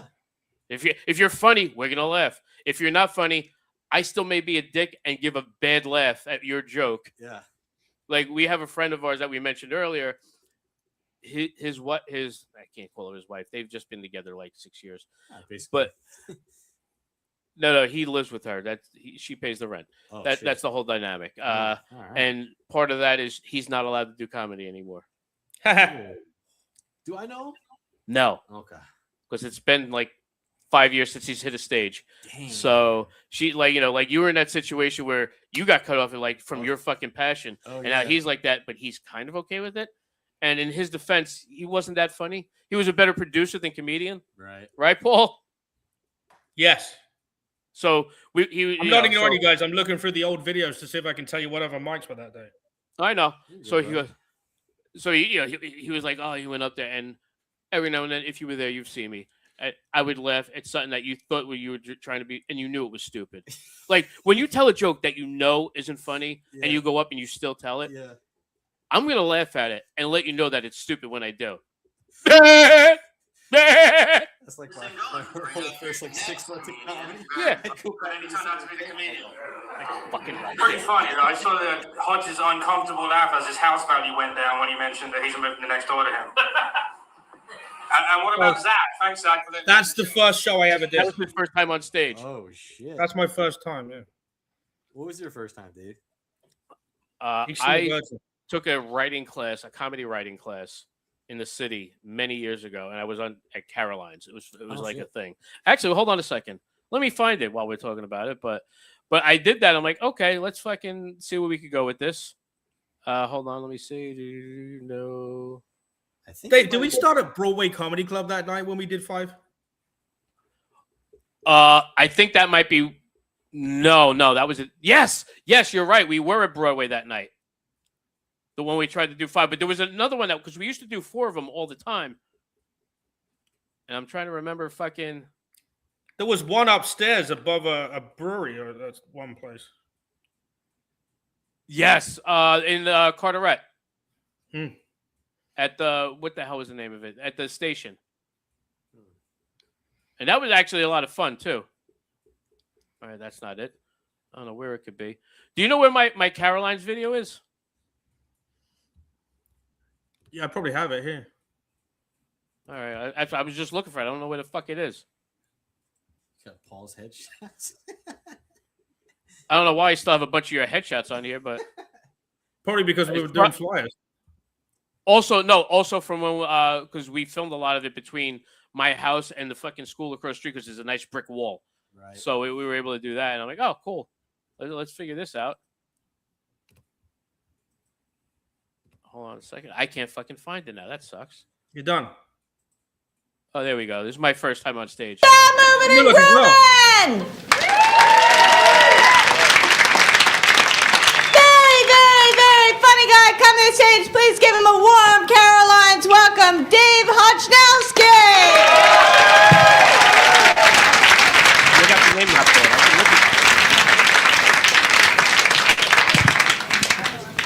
look at Check 1 2. Welcome to Caroline's, everybody.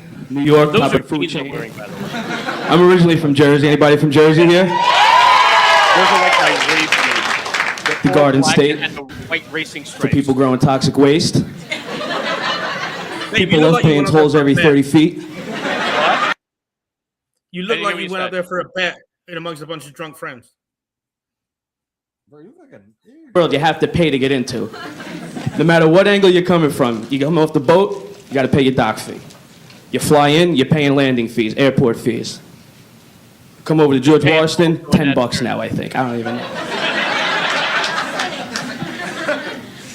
But I just broke up with my girlfriend a few weeks ago. She was being very unreasonable. Got to ask the ladies real quick. Is there ever a good time or a way to discuss vaginal odors?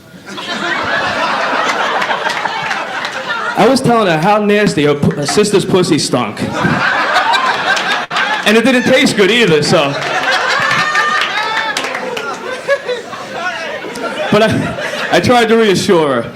I told her her mom's was better than that, but she was better than both of them. I was trying. I don't know, she's just couldn't see things my way. I don't get it. So now I'm a single sex addict. I don't know what I'm gonna do. All I know is, guys, you know what this leads to. Hogging. Those of you that see me out on the weekends out in Jersey, dancing my ass off drunk. Hanging out at fucking clubs, getting laid, and you take home whoever's there at the end of the night. What year is this? 2001. Oh shit. Yeah. You remember Long when you were time a ago. baby? Yeah. Chris, were you Before even my alive? son was born. I'm saying, was Chris even alive? He was alive. 93, bro. I was what? Six, He was swimming in your balls when you got to the country. Exactly. And then, there's an explosion at the Trade Center. Now he's alive. I don't know how to explain it. It's all Paul's fault either way. Gotta play Paul on that one. Everything. It's the 6 degrees of Paul's fault. Yes. I always want. We got to get out of here soon, by the way. What time we got? Yeah. Oh, shit. I didn't even realize that. Yeah, I want to fucking... Before we get out of here, tell us some more about your band shit and guitar and shit. Band shit and guitar stuff. Okay, so I was in the. Beanie didn't get a chance. You were fucking overwhelmed by Paul and the other Paul. Oh, it's all good. I just let them talk. I tried to bring him in. Yeah, I know. You did a good job. So I played in a bunch of like punk rock bands. I think like the biggest band I played in was this band called Sunny Gang. Terrible fucking name. But like we were sponsored by like Red Bull. We got to play a bunch of cool shows all over the place. Nothing it never took off the way I wanted it to. But like I got to play like certain festivals I always wanted to play. So it's like comedy. You had a lot of exposure. You had some people like you, but it never went anywhere. A little bit better than comedy, but you know what I mean, yeah, though. A little bit better than comedy, but I don't know, man. I did this show. It was good. We made a lot of money. I worked with this guy. He's been on TV a million times. You know what I did the next night? I was at a bar show. Yeah, that's pretty much what it was. You play a big festival, and then you play a fucking show for Yeah. like 6 people. But yeah, I guess just like comedy. Then you're right. But I don't know. I meant it in that way, not Yeah. the fucking Like I know, like even you hear other like bigger, like when you hear Florentine talk about it, it's like, yeah, I just did an arena last week. Now I'm in a fucking bar. What the hell am I doing with my life? And he's been doing it 30 years.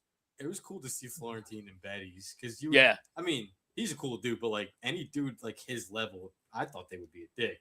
Nah, He he's was cool as fucking fuck. Yeah. like so. He's only him a and, dick if you don't pay him. That's true. But he goes there because he knows true Matt will story. pay him. Yeah. Matt throws some We good didn't. shows out. I know we didn't mention. We can probably cover really quick, or we can save it for next time. We didn't cover me and Blair going to a new open mic in fucking. No, you don't Honda. talk about it right now because it's not going to be as funny next time.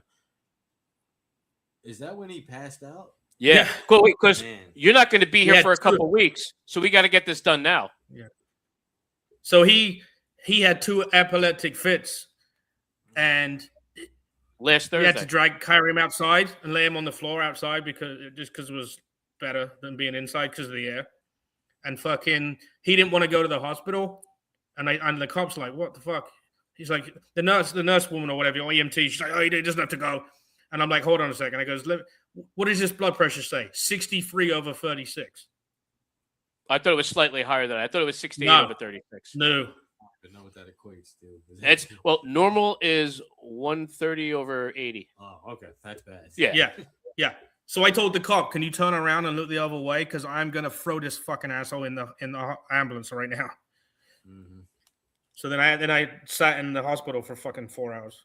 And he called me like I was getting ready to leave to go over to Betty's. I'm like, all right, well, I'm stopping at Betty's because fucking I'm just gonna do this. I'm gonna try and talk to PJ about going up first, and I'll fucking come meet you. Right. See, make sure he's okay. And of course, that like a lot of Betty's nights, it started an hour late. PJ wasn't there. No, he was there. PJ was there on time. Thank God. But it still started late. Nobody else showed. It was me, PJ, Dom, and like 3 other people, and then everybody trickled in. And like, yeah, I just got to go first because I want to get out. I'm like, listen, I just want to make sure I go check on fucking Blair. I want to make sure he's okay, make sure he's still alive, and because blood pressure that low could fucking kill you. Yeah. He's like, no, we'll put you up first and then go. And I stayed for like one other comic. I'm like, all right, I gotta get the fuck out of here. As it was like the third comic was going, I'm like, I'm gonna fucking book after this, and I'm like, boom, and I'm like, Paul. I get in the car, I'm fucking Paul. I'm like, all right, you're gonna. And he goes, yeah, he's stable now. I'm like, oh, good. I'm like, I guess I'm going to sleep then. Like, awesome. Like, so I didn't go to sleep. I stayed up to watch Law and Order because that's who I am on a Thursday night. SVU. Well, no, at both of them. Oh, okay. Because new I got to get out of here. So yeah, no. But Good to see you, Paul. More importantly, he was good. Chris. Any plugs right now, Paul? Besides your trip? Just June 5th at MA22 in Jackson. Information at nofilterpaul.com. Don't follow any of my socials. They don't exist.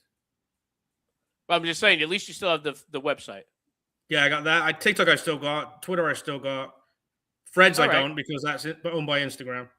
Right. Hopefully I can remedy this in some way at some point soon. I'm working on it. Right. We'll figure it out. Yeah. I'm gonna put a page on your account just so people can find me, Yeah, no, do it. I'll talk to you in a bit. Yep. All right, Chris, nice seeing you, brother. Nice to see you too, man. Have a good night. All right. What about you? You got anything to plug? You got stuff coming up? Yeah, let's see. I got a couple dates. You got May 6th at Newark Culture Club, new comedy club out of Newark, New Jersey. Where's that at? Like right off Broad Street. Okay. Yeah, one of the side streets there. But then we got May 24th at the Whiskey Cellar. I'm doing an 8. Wait, I've heard of that one. Where is that one at? I don't know where exactly in Manhattan, but it is okay. No, I know I've heard it. I've seen some people there. That's why I was curious. Yeah.